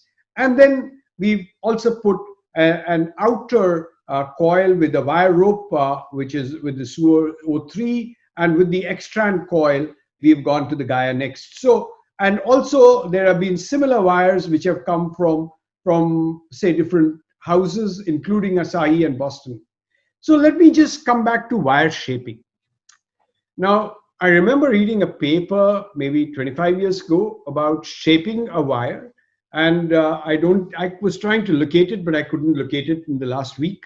And it actually said that you shape the wire looking at the lesion, and you shape it trying to see that the wire is shaped in the direction, just like Atul said, or in a direction which you can actually determine by holding the wire and seeing where the wire falls, and so that if it is shaped in that direction, well, it would preserve that shape more. What if it was shaped in a three-dimensional fashion? It may not preserve the wire shape more. But a lot of our wires today, especially our specialty wires, are pre-shaped, and we have learned some shapes which are better. Suppose we have a total occlusion, we like a distal small tip. If we have a more tortuous lesion, then we require shapes to help us get in and stay controlled. So maybe have a proximal bend as well. So these are the two commonly used wire shapes. Now, what about the maneuvers for these wires? Well, the drilling maneuver, which is very simply what we do, and I have young colleagues who get a very good feel of using even drilling or sliding with bare hands. They think it's man. I think one of them is listening on, so it's for his benefit that I'm saying this. That they think it's very macho to actually use bare hands. So bare hands, as a matter, it can be personal preference, and everybody's entitled to do what they have best trained in. But I think bare hands or thumb and finger can rapidly spin a wire and may be used more for, say, a septal surfing entry where you need to rapidly spin a wire. But otherwise, a torquer gives you a lot of control, and you can also, if you need to do a faster drill, then you can possibly do it without a torquing device with a bare hand. Sliding, you look at the different orthogonal projections and see where you can slide it in. And very simply, these are not complex lesions, but if you were to do this, there's an angulated takeoff of an obtuse marginal, and you can cross the first wire, and you can actually use a dual lumen catheter to enter the second wire, which can then have a double bend. And here we thought that we did a controlled drilling and then a sliding to be able to get into this wire, and then finish with a T-stenting. So sometimes, even when a thrombotic lesion, which you think is straightforward, you may realize that it does not. The wire, even with old clots, sometimes needs to be drilled through. And this is, again, you can use a Workhorse wire for actually drilling this. And the shape is whatever shape gives you the best control. You need to do that, maybe a double curve, and maybe you need to make a reverse curve, especially if you need to enter into the distal loop. Well, sometimes you need to use CTO properties even in non-CTO lesions, and here you can use some fast drilling and sliding and get across. Well, puncture, you normally use with a torquer, you are specifically using more penetrative power, and these are usually you are using either a Gaia series or a Provia series or a Conquest series to really puncture. The Gaia wire, we don't really talk the way we normally talk, because the Gaia wire tends to deflect off calcium or fibrotic material, and so the best way is to pull it back, deflect it, and take it through whatever loose tissue that is left in between the calcific or the fibrotic islands. And so a push deflect torque may be a better way to use a Gaia. Remember, the Gaia itself tends to get trapped between calcium and or fibrotic material, and if you are not careful and you very aggressively torque it, well, even I have sacrificed a couple of Gaia wires into coronaries because they can get trapped and elongated. This something which may not happen with the Gaia next. So Again, here is this is of course a puncture, so push, deflect, torque, and then you can not only escalate a wire but also de-escalate a wire. Well, what if you have to enter a complex area like you're surfing for a septal? Well, this is, I've taken it, I think, from Stefan's presentation, wherein he actually did a push and pull with a fast drilling by using fingers so as to be able to get it so that you could connect through invisible collaterals. What about knuckling?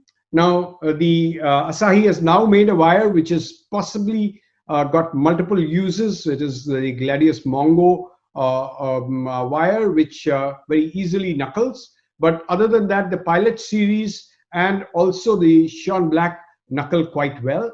And you basically make a loop and push this through. And this is also useful in CTO interventions for retrograde dissections and also for some of these cases.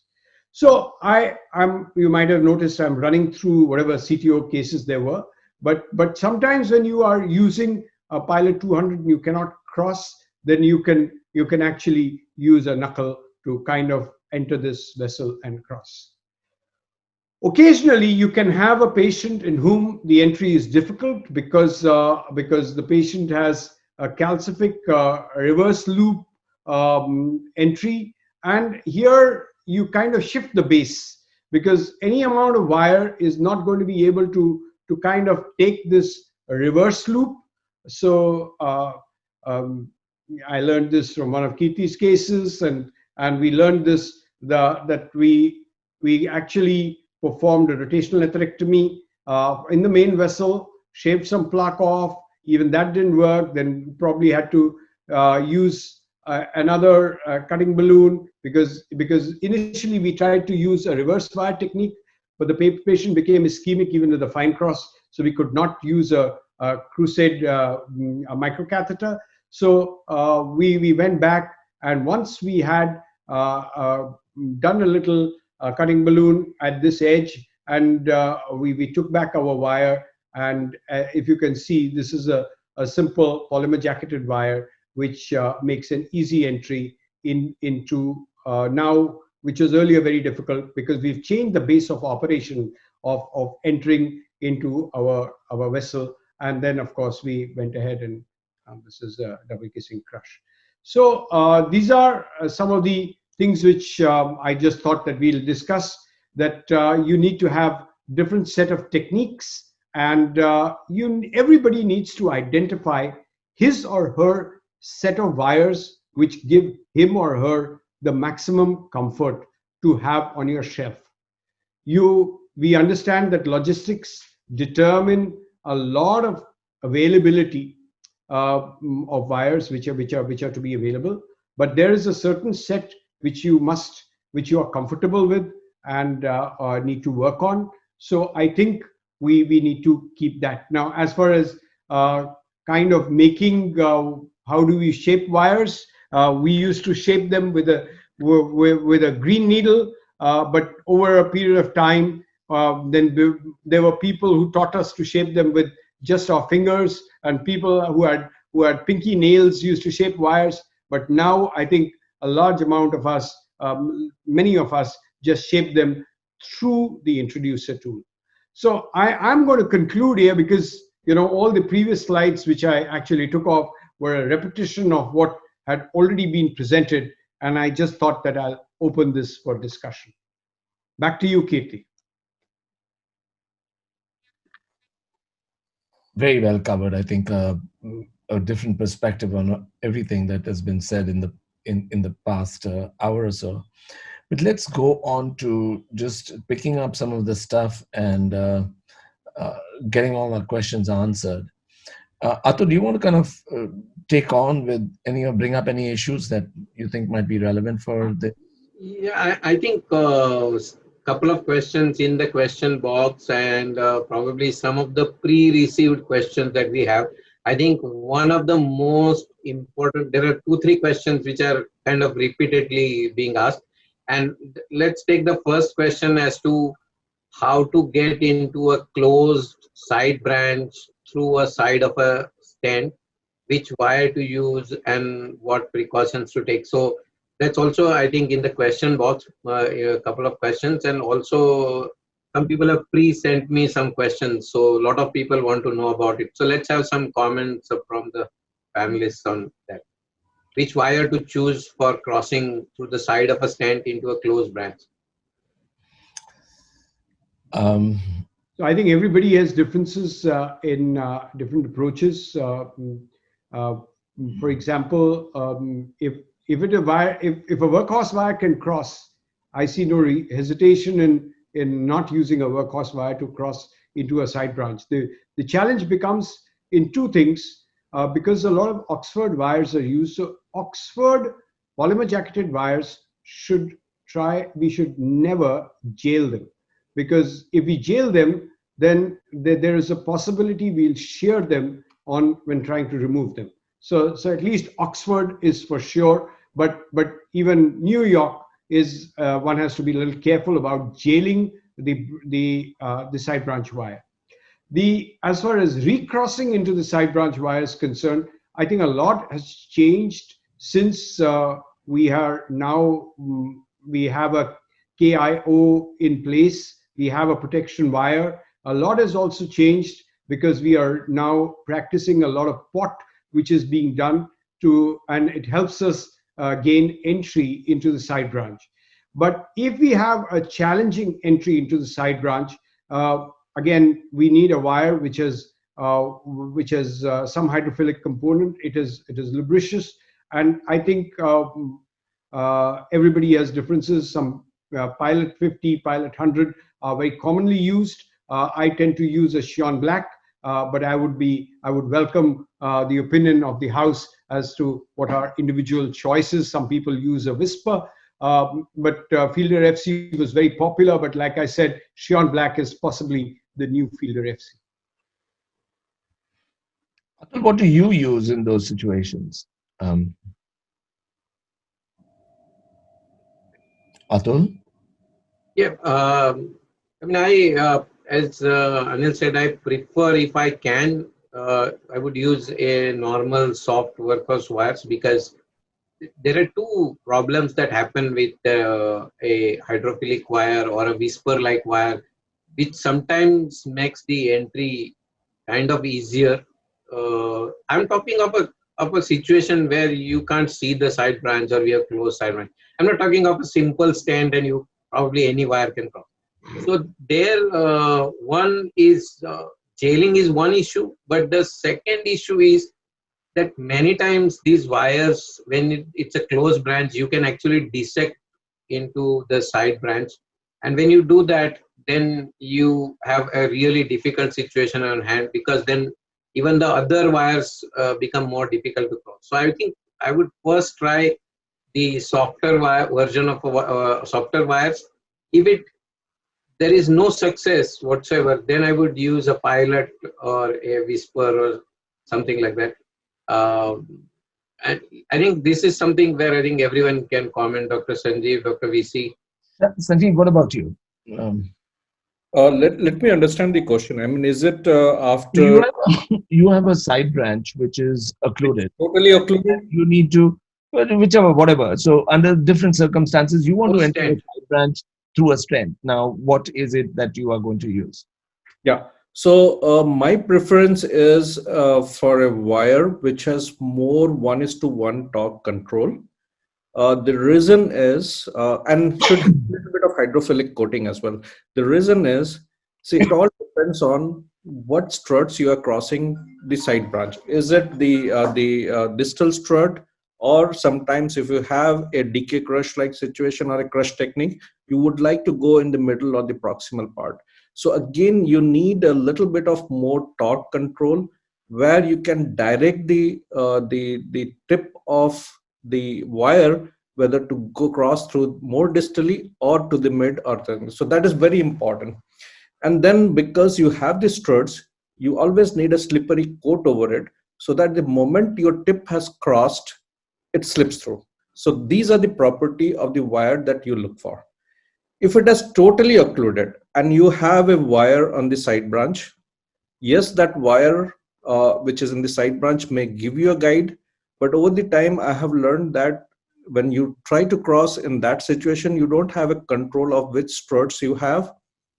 Nowadays I use more of a low profile balloon uh, crossing over that jailed wire into the side branch to make a space, then do a pot, and then once the side branch starts flowing, then use the same technique as you do for a jailed wire which is flowing. So I think that is very important, that you need a component which has a torque, which has So what is your wire, Sandeep? Which is your wire? I Wire use number 1, wire number 2. I use Xion Blue, Xion wires, Xion series more often than any other wire. Excellent. Prashant, what are your choices? If the side branch is closed, I tend to use either a Fielder XT wire or a Pilot 50. Okay. Most commonly Pilot 50, Excellent. because Fielder XT also sometimes doesn't give that, the support, but Pilot usually helps. Well, sometimes you fail also, 25%, 30% cases, you fail to enter. And as Atul has rightly said, you sometimes tend to dissect also because of the, the hydrophilicity and these wires. You never know whether when they go subintimal and you dissect the branch, and then you are in a big trouble. So I think you raised a very, very important point here, Prashant. And I think in your last statement, you just mentioned that if you have a prior dissection, that means if you already dilated a side branch and probably created a small subclinical dissection, and now that vessel tries to close. The problem is in putting these hydrophilic wires inside. They have no tactile feel. They'll go, but very often you have no control on these wires, and these wires could land up in the subintimal space, and you could be in the subintimal space in the side branch. And when you dilate those, you realize that you still don't have flow. So does that influence your decision? If there is a dissection, then Yeah. I think the wire to use is a Miracle 6 or a Miracle 3 or a Miracle 6, So that for you have me, more tactile control. for me, if there is a dissection, I don't use a pilot. In fact, I very often, my wire of choice is a UB3 somehow. UB3 is fine. UB3 is a great wire for that, and it helps you control and it prevents you from going subintimal. But if I've not touched that side branch and it's a pure closure where I don't expect anything, then I think everything that the panelists have said is applies the same in my practice as well. Any comments on that, Atul? I think VC wants to. Yeah. Oh, we see. Okay. Now we'll get words of wisdom. VC, you're muted. BC, unmute yourself. Yeah.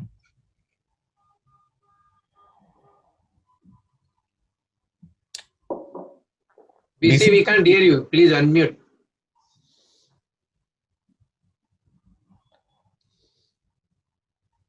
No, we can't hear you.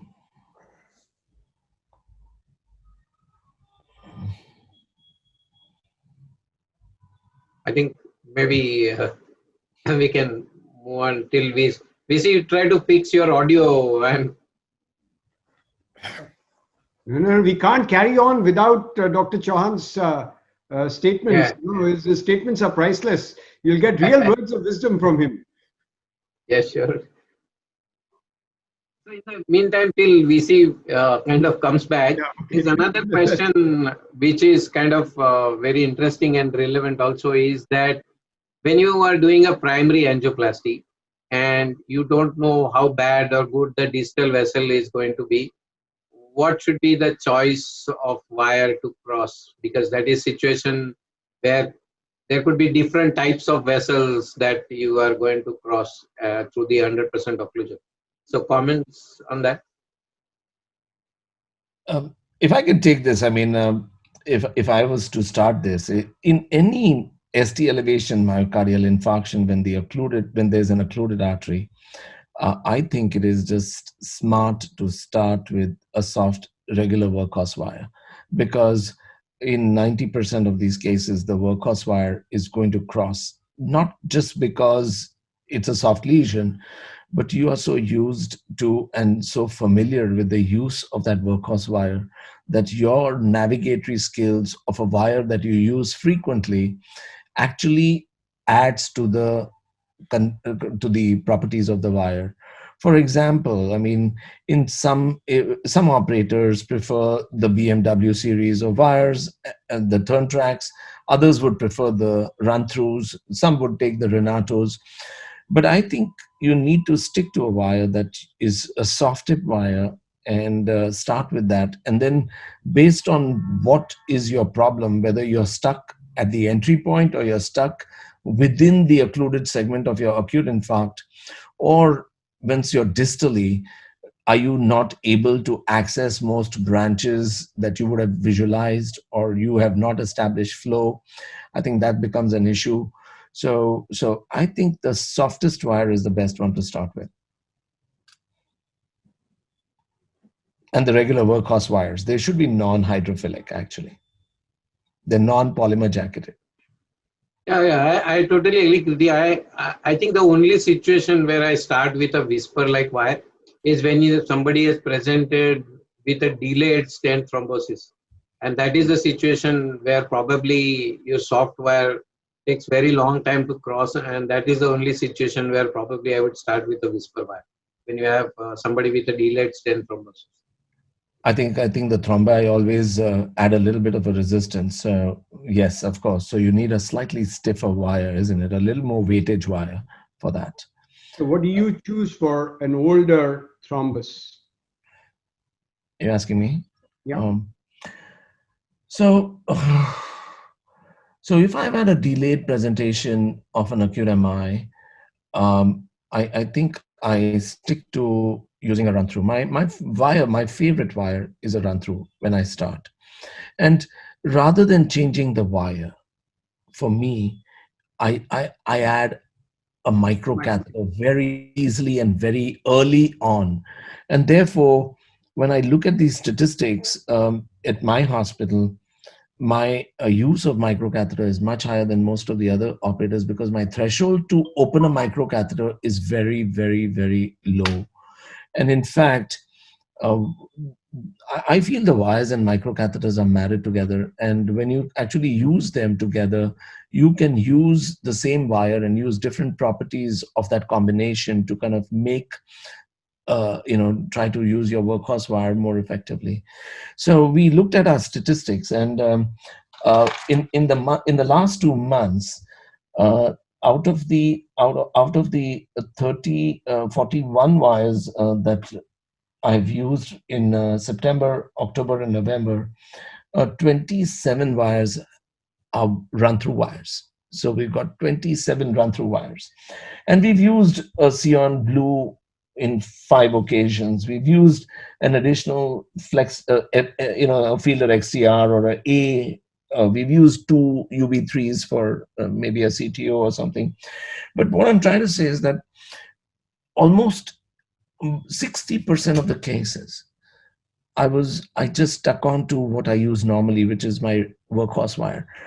Now, the question that I have for all of us is, say your workhorse wire is not a run-through, and say it's something else like a BMW.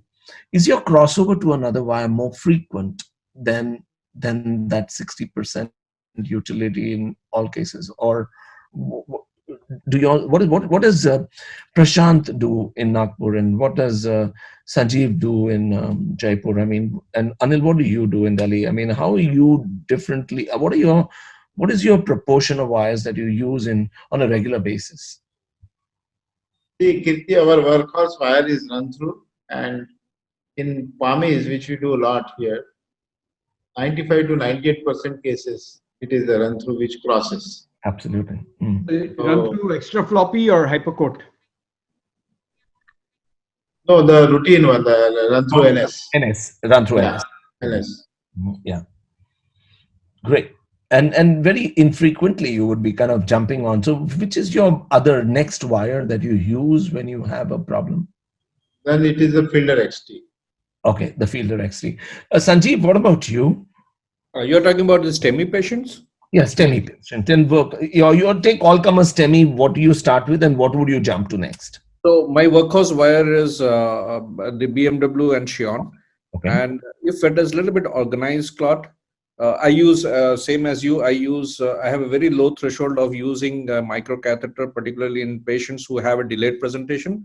Mhm. And if I'm not able to make a way with my workhorse wire or Xion or anything else, Mhm. I have a very low threshold for switching over to Pilot 50 because it's an organized clot and it's easily slipped through.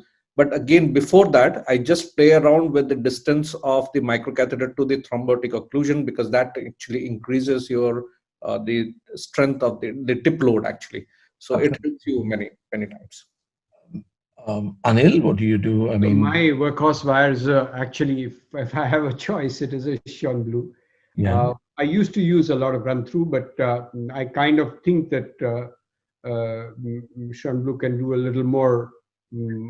Why is Sean Blue your wine? I mean, is that circumstances which have actually changed that? No, actually, I had a colleague who came in, and he was using a lot of Xion Blue. So every time I realized that I'm with a Xion Blue, and I had so my crossovers, which were probably maybe 35-40% with a run through, decreased further when I moved to a Xion Blue. So Okay, so that's an important thing to say. yeah, so I became comfortable, and it's all about being comfortable with what you're using.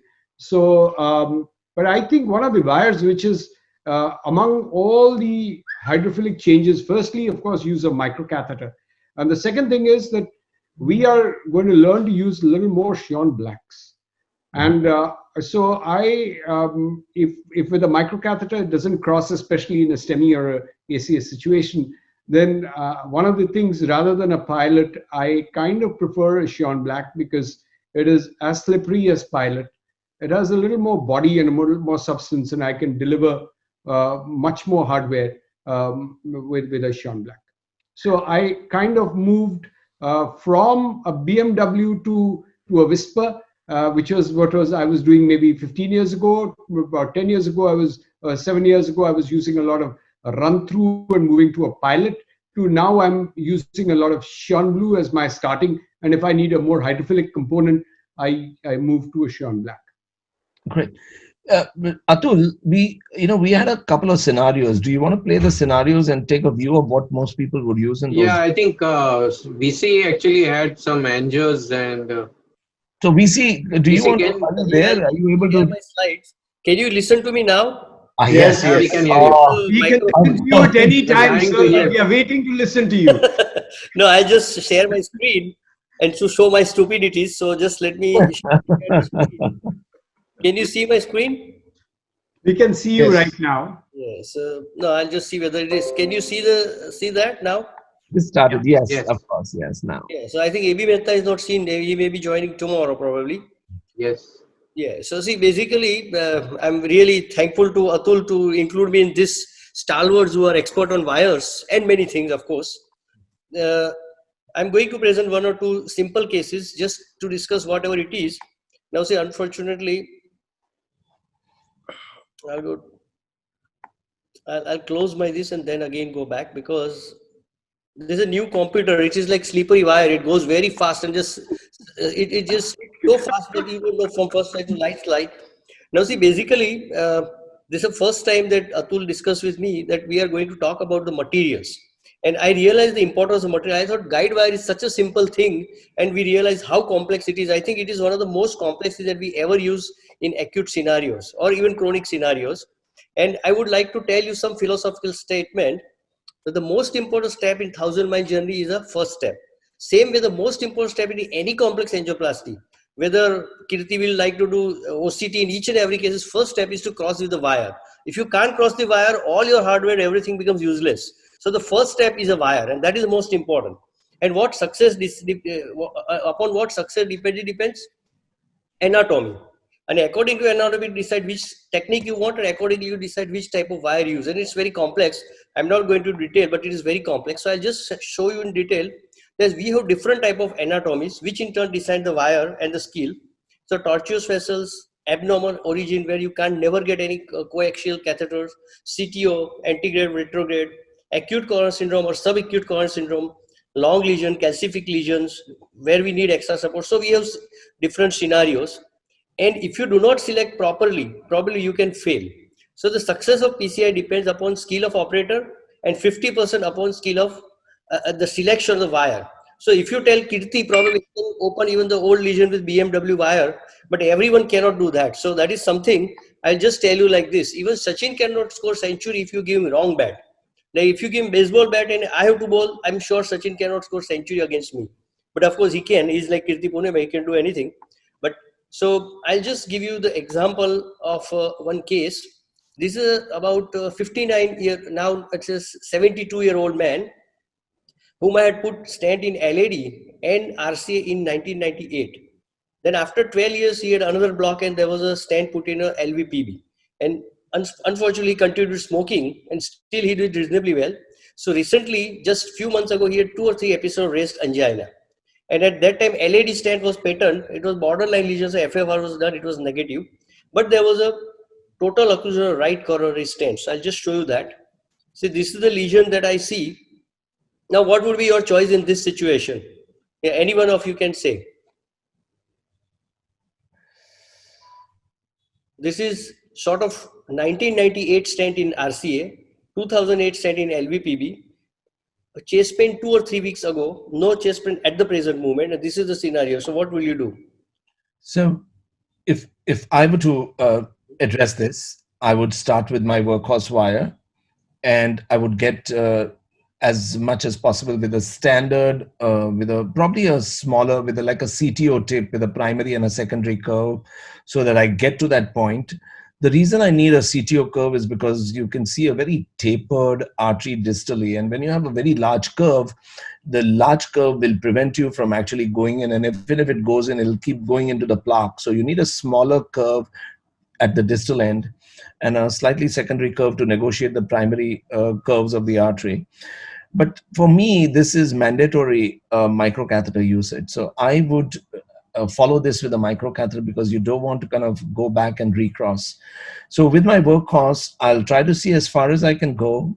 And once I know where I've gone, I think the important thing for me is to find out what's the retrograde angiogram and to try and see where it's coming from on the other side, if the distal artery is filling, because direction is important. And then based on the feel, I may change to a Fielder XT AR, or I may go in this kind of a situation, maybe an UB3 would be my first choice actually, because I can see some channels going in there. That's my play, but of course it could change based on the feel. Yes. Anyone else? Dr. Anil, any comment? Unfortunately, there was old stent, so that helps you where the artery is. Right. But, so this is sort of acute plus chronic combination. I thought it would be a very simple acute situation because he had chest pain 2 weeks ago. And so we try to use our Workhorse wire, which for me, it's a usually Renato wire.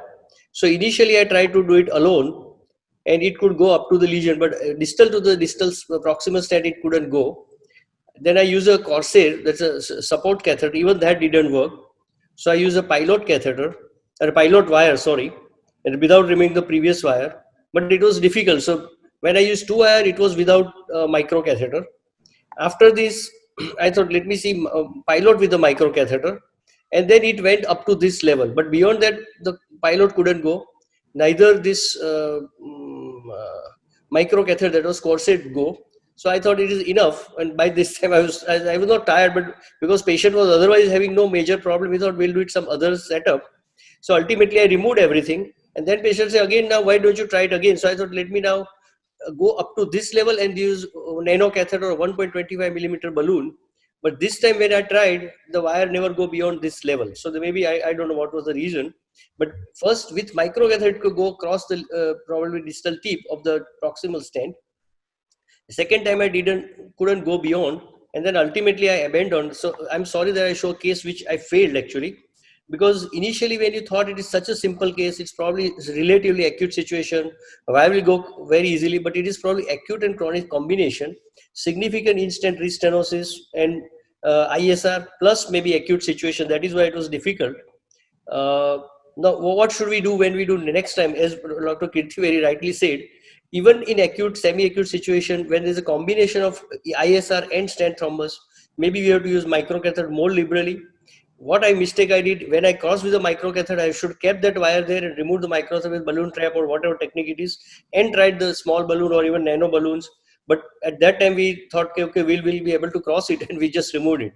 So this is just example of showing where skill and proper selection both work. In this case, there was neither skill nor proper selection.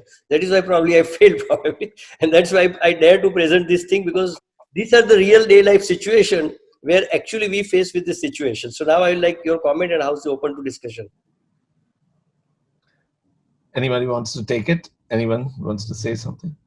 See, if you failed, I guess now next time around, you have to look at it like a CTO, and you have to use a microcatheter. Yes. I would probably still access.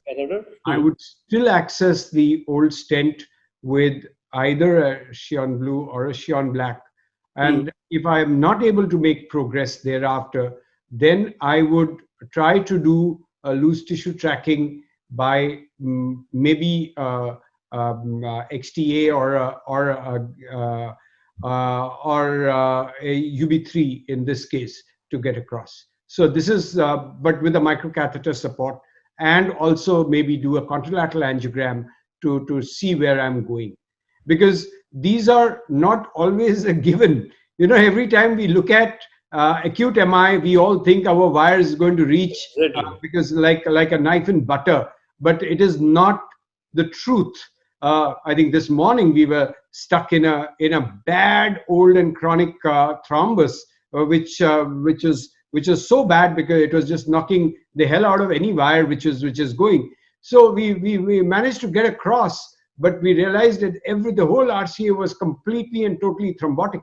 So and when we did manage to, and you know, most labs don't have access to angiojets, and most labs don't have access to anything more than one of the thrombus aspiration catheters. There is no Penumbra Cat 6 available. So these old thrombi sometimes become very tricky to deal with. And when you mobilize them, they kind of come back and fill the whole artery. So I really would, in this case, just to cross, I would go with a Xion blue with a microcatheter, change to a Xion black, and if I'm not making headway, take a UB3 or an XTA and try and cross it just like I would do a CTO.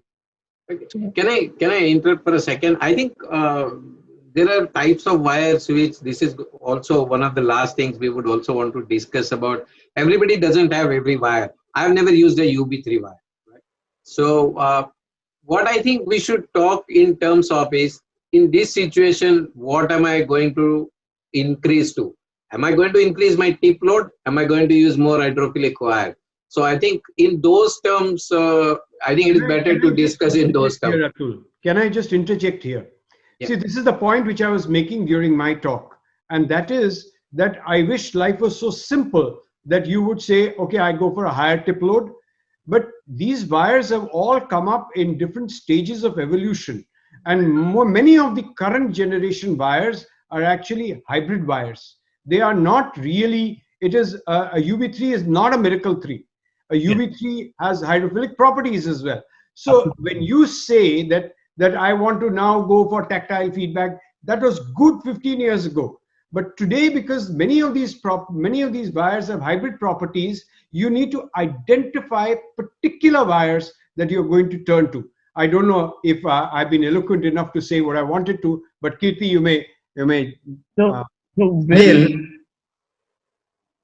Oh, sorry. Oh no. Kirti, go on. Just one point, 2 or 3 things that I want to say. One is, I think while we can have a generic class of wires which we can discuss, Atul, I feel that specific wires have utility in certain cases, and sometimes that's where all this conversation is going to eventually lead to how people are going to listen to it and form their inventories and what wires they're going to keep the next time in their cath lab. But when you're talking about an instant issue, I think very important is high resolution fluoroscopy while you're actually advancing that wire. And you should try and do it in at least multiple planes so that in all the planes, your wire is within the struts of the stent. one of the problems that I see is that when you stick onto one view, which we think is okay, and we start wiring it in one view, a wire could very easily be outside the struts of the stent, and then progression becomes very difficult. And sometimes you just keep that wire there and take a parallel wire to try to make a path outside it. Very important. I think it's the most crucial thing when you're looking at an instant issue. It's very easy to go outside the strut, and then it's very difficult to come back.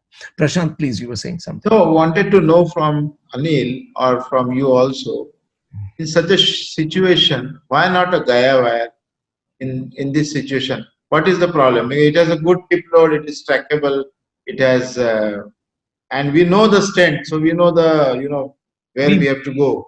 What is the problem with Gaia wire in such a situation? And what is the hesitation using a Gaia wire? We wanted to keep this discussion for tomorrow because it is I know. but the principle of a Gaia, what is the Gaia family designed to do best? That Gaia works best when it is a very condensed form and you're in the CTO body. Gaia is not a great wire to penetrate a cap or anything of that sort, because you're very likely to go into a false lumen. You're going to go into the path of least resistance because its penetration force is very high. But the important part of the wire, there are two things to a wire. One is deflection of the wire, and two is deformation of the wire. So when you are entering a lumen, you point and poke, but if you don't think that you're in the right sense, then you retract, you redirect, and then you advance, and that's how the Gaia works.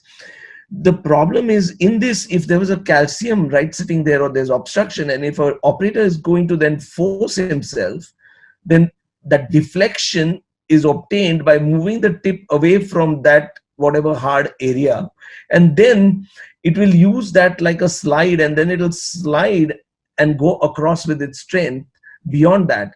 But if you keep it at that without moving, you force the wire, then what happens is deflection is made into deformation, which is you turn it, you bend the wire, it starts buckling. The minute it buckles, you've created a space, you've created a new lumen, you've created space. And so the tissue has become loose, you've created a lumen there.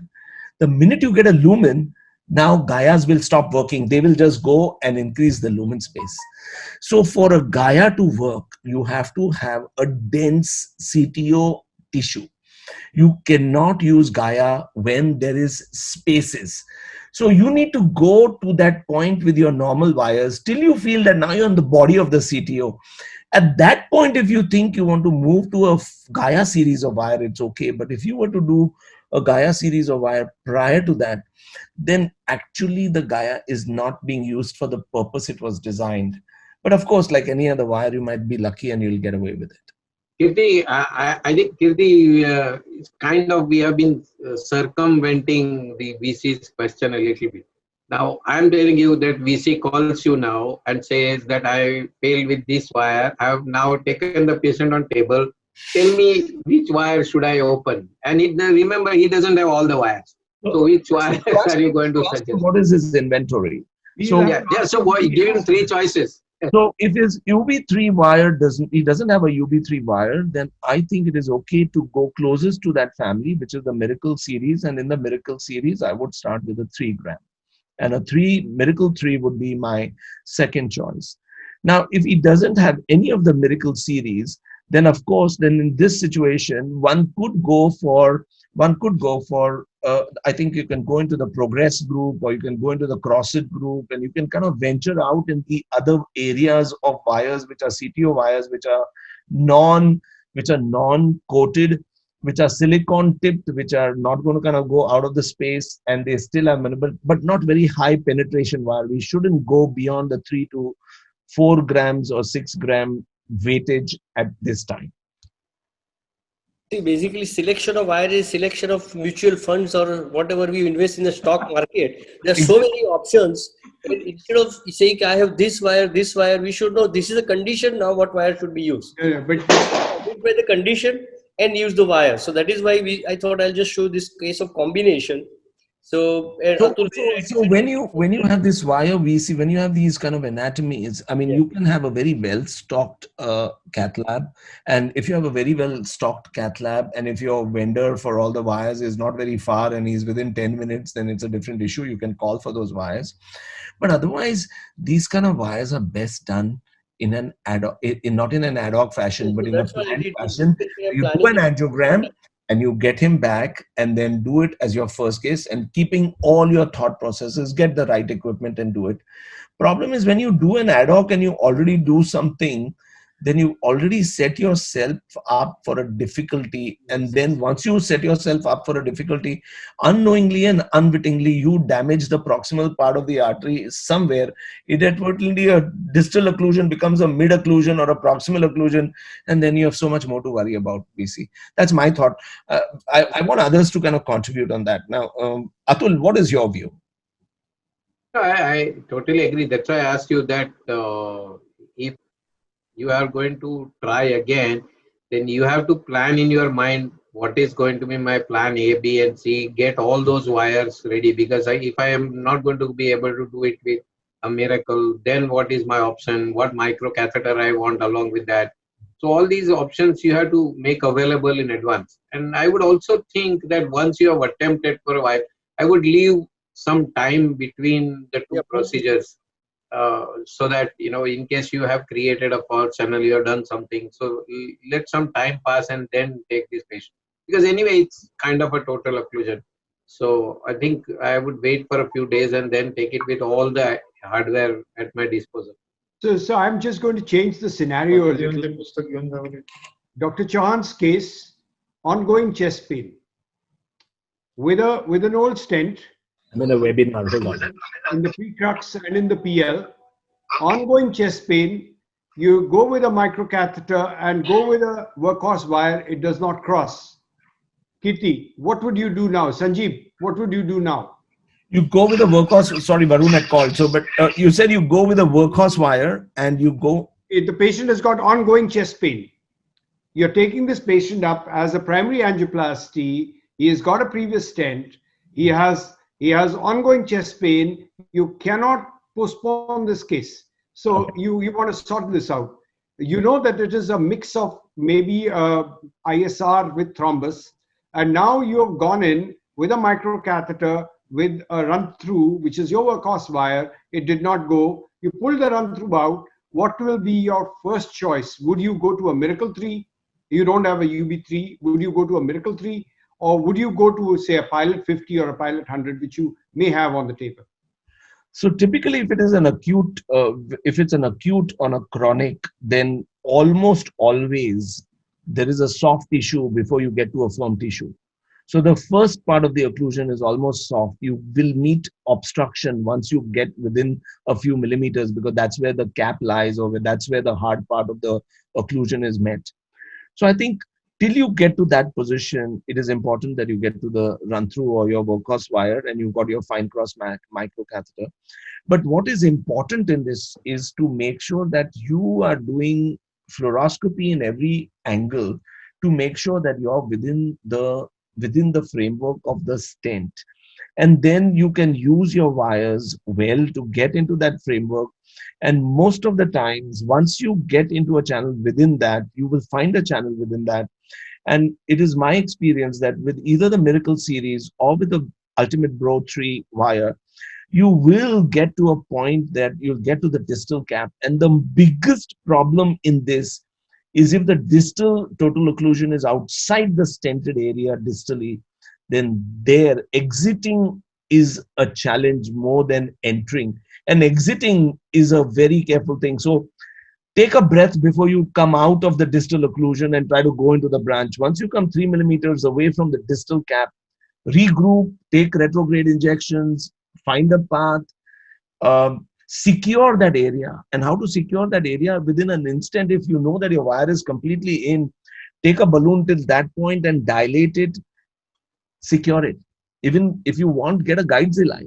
If you can get a Guidezilla to that point, then you set yourself up to be able to come retrogradely into that if your antegrade is a failure. That is provided you have. So these are the choices that you have. Now, can you knuckle through a stent? Yes, I mean, I would love to get Arun Kalyan Sundaram's view on that, because I think of everybody that I know in this country, I think Arun has one of the sharpest skills in that area, and he's got probably the most experience. And and if you are certain that you're within the structure of the stent and you're not sub-strut, yes, you can knuckle to a point, but you still have to knuckle will get you again 3 millimeters to 4 millimeters away from the distal cap. That's when you need to regroup. And you need to think now, how am I going to connect true lumen to that knuckled area or the space that you've created? So one way or the other, you need to have that antegrade space and then that distal space. And the challenge is going to be if that distal cap is within the struts and within the stent. It's okay because you have a direction to point, and you can take again a very stiff wire, have a point direction. You can take in a Conquest Pro at that time and puncture into it if you know the direction. You can stick to your UB3s or go up to 12 grams or something. But if you're beyond the stret and you go into the native artery where your distal cap is, then I think that poses a slightly bigger challenge. And then you got to treat like a CTR. I think in the interest of time, BC, you want to show one more case, and because we are already 25 minutes beyond. So I think we'll hopefully should do it sometime tomorrow. So, Prashant, you want to show one case, and then I think many of the participants, are leaving the cases. I can show it now if you want. So it's time to show that one case you mentioned about the dissection. Okay. Atul, when the share market is crashing, we have to make profit making and we have to get out. Yes. We'll have this one last discussion and then we'll stop.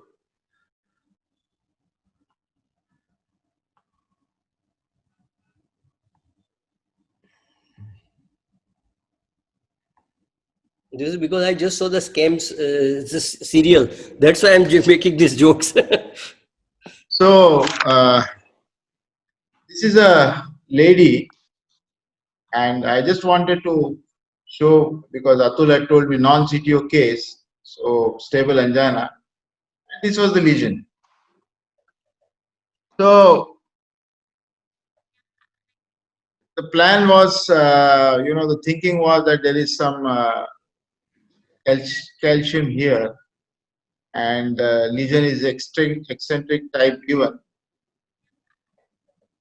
So cyan blue wire was thought of. Usually in our setting is just run through NS, but we thought that probably you'll need a lot of support putting a stent here, and there is a bend here, a mini shepherd crook and calcium, and a cyan blue wire was taken. This is the now cyan blue wire, while manipulating, neither could cross. On the contrary, created a dissection, and the RC is big. ST elevation was there, and patient started having chest pain. The next wire to resort to, which was for because the patient had a chest pain, and we knew where the occlusion was. A filter XTR wire was taken, and it quickly crossed the lesion, and next step was to balloon it, and it opened the lesion. Once the lesion was opened, then we started facing another problem, meaning the stent won't go. We took a longer stent, it won't go. We took a smaller stent, it won't go. Probably the calcium was there. So we exchanged it with Grand Slam, thinking that this support would. So even a small stent won't go. So finally I took a guideliner, and we managed to put 2 stents. and the case was done. So my question to the panelist is,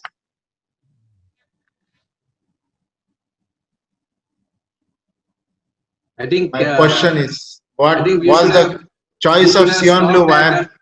You should have Pardon? stopped at the slide picture showing complete occlusion and asked the question. Yeah. So what was the, it was a choice of Sion blue wire, Anil, or it was the procedure was, you know, done in a sort of hurry, or you know, the operator was not careful enough to slowly progress over the, you know, eccentric lesion, or straight away we should have taken a filter or a pilot or a Sion black wire. What is your opinion of the house? You ask me, I would still probably take a Sion blue as my first wire. I would, because it didn't look like a, you know, this kind of problem can happen with any wire. And I don't think it is the wire manipulation, which was probably at that stage, which has gone somewhere subintimal and raised a flap, and maybe there was some calcium which raised a spicule.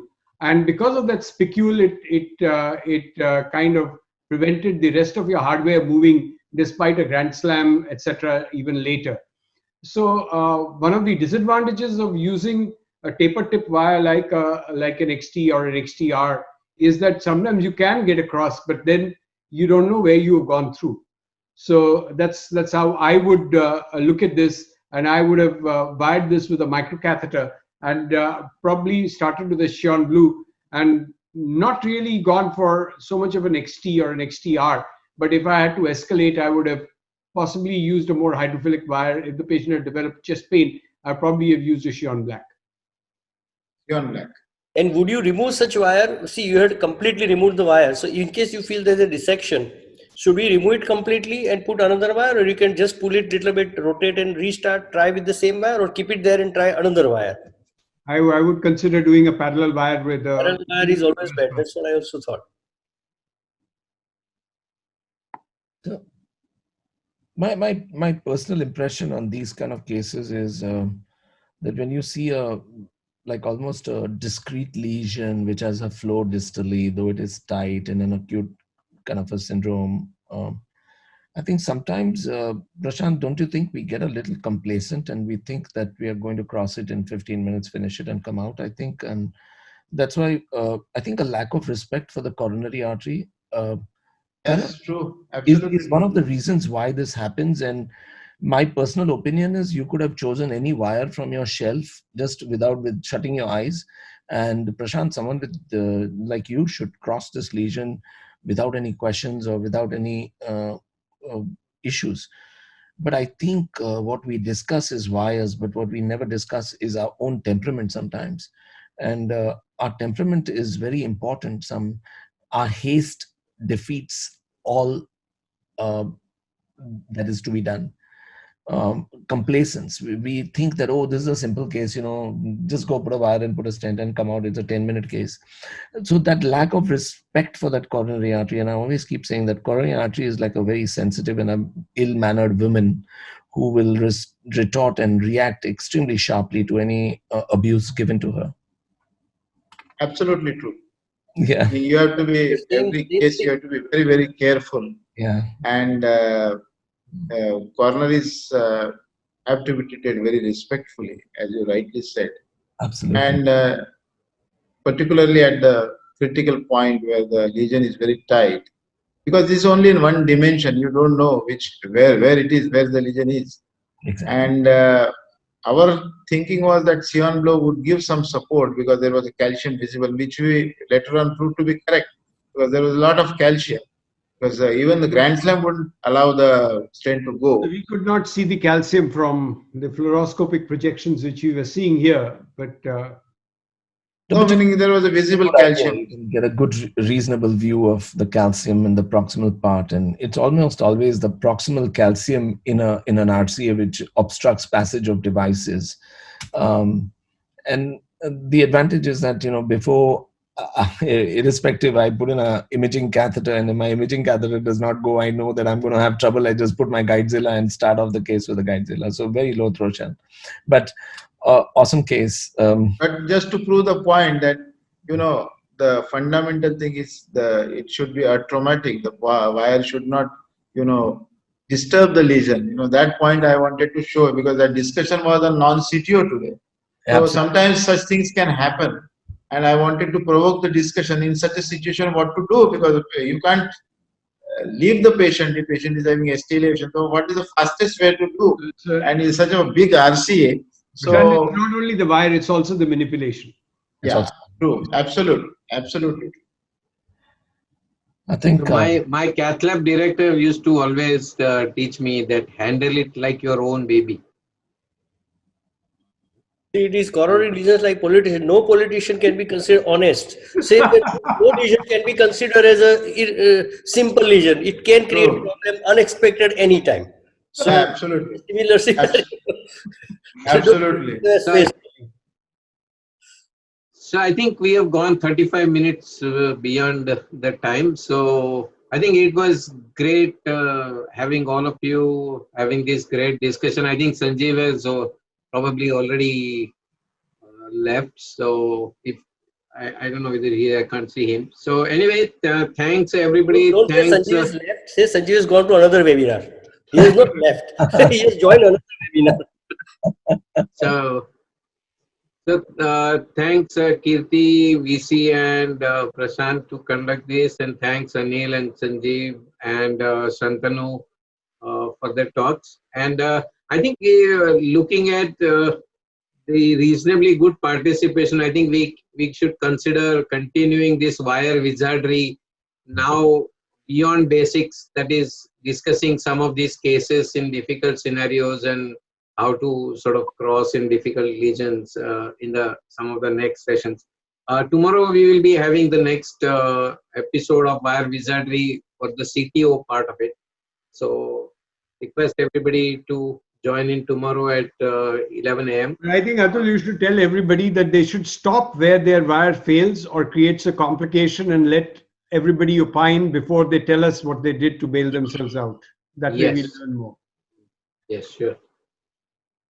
So thanks everybody. I'm looking forward for everybody to join tomorrow at 11 a.m. Thank you. Yeah. Bye then. Bye.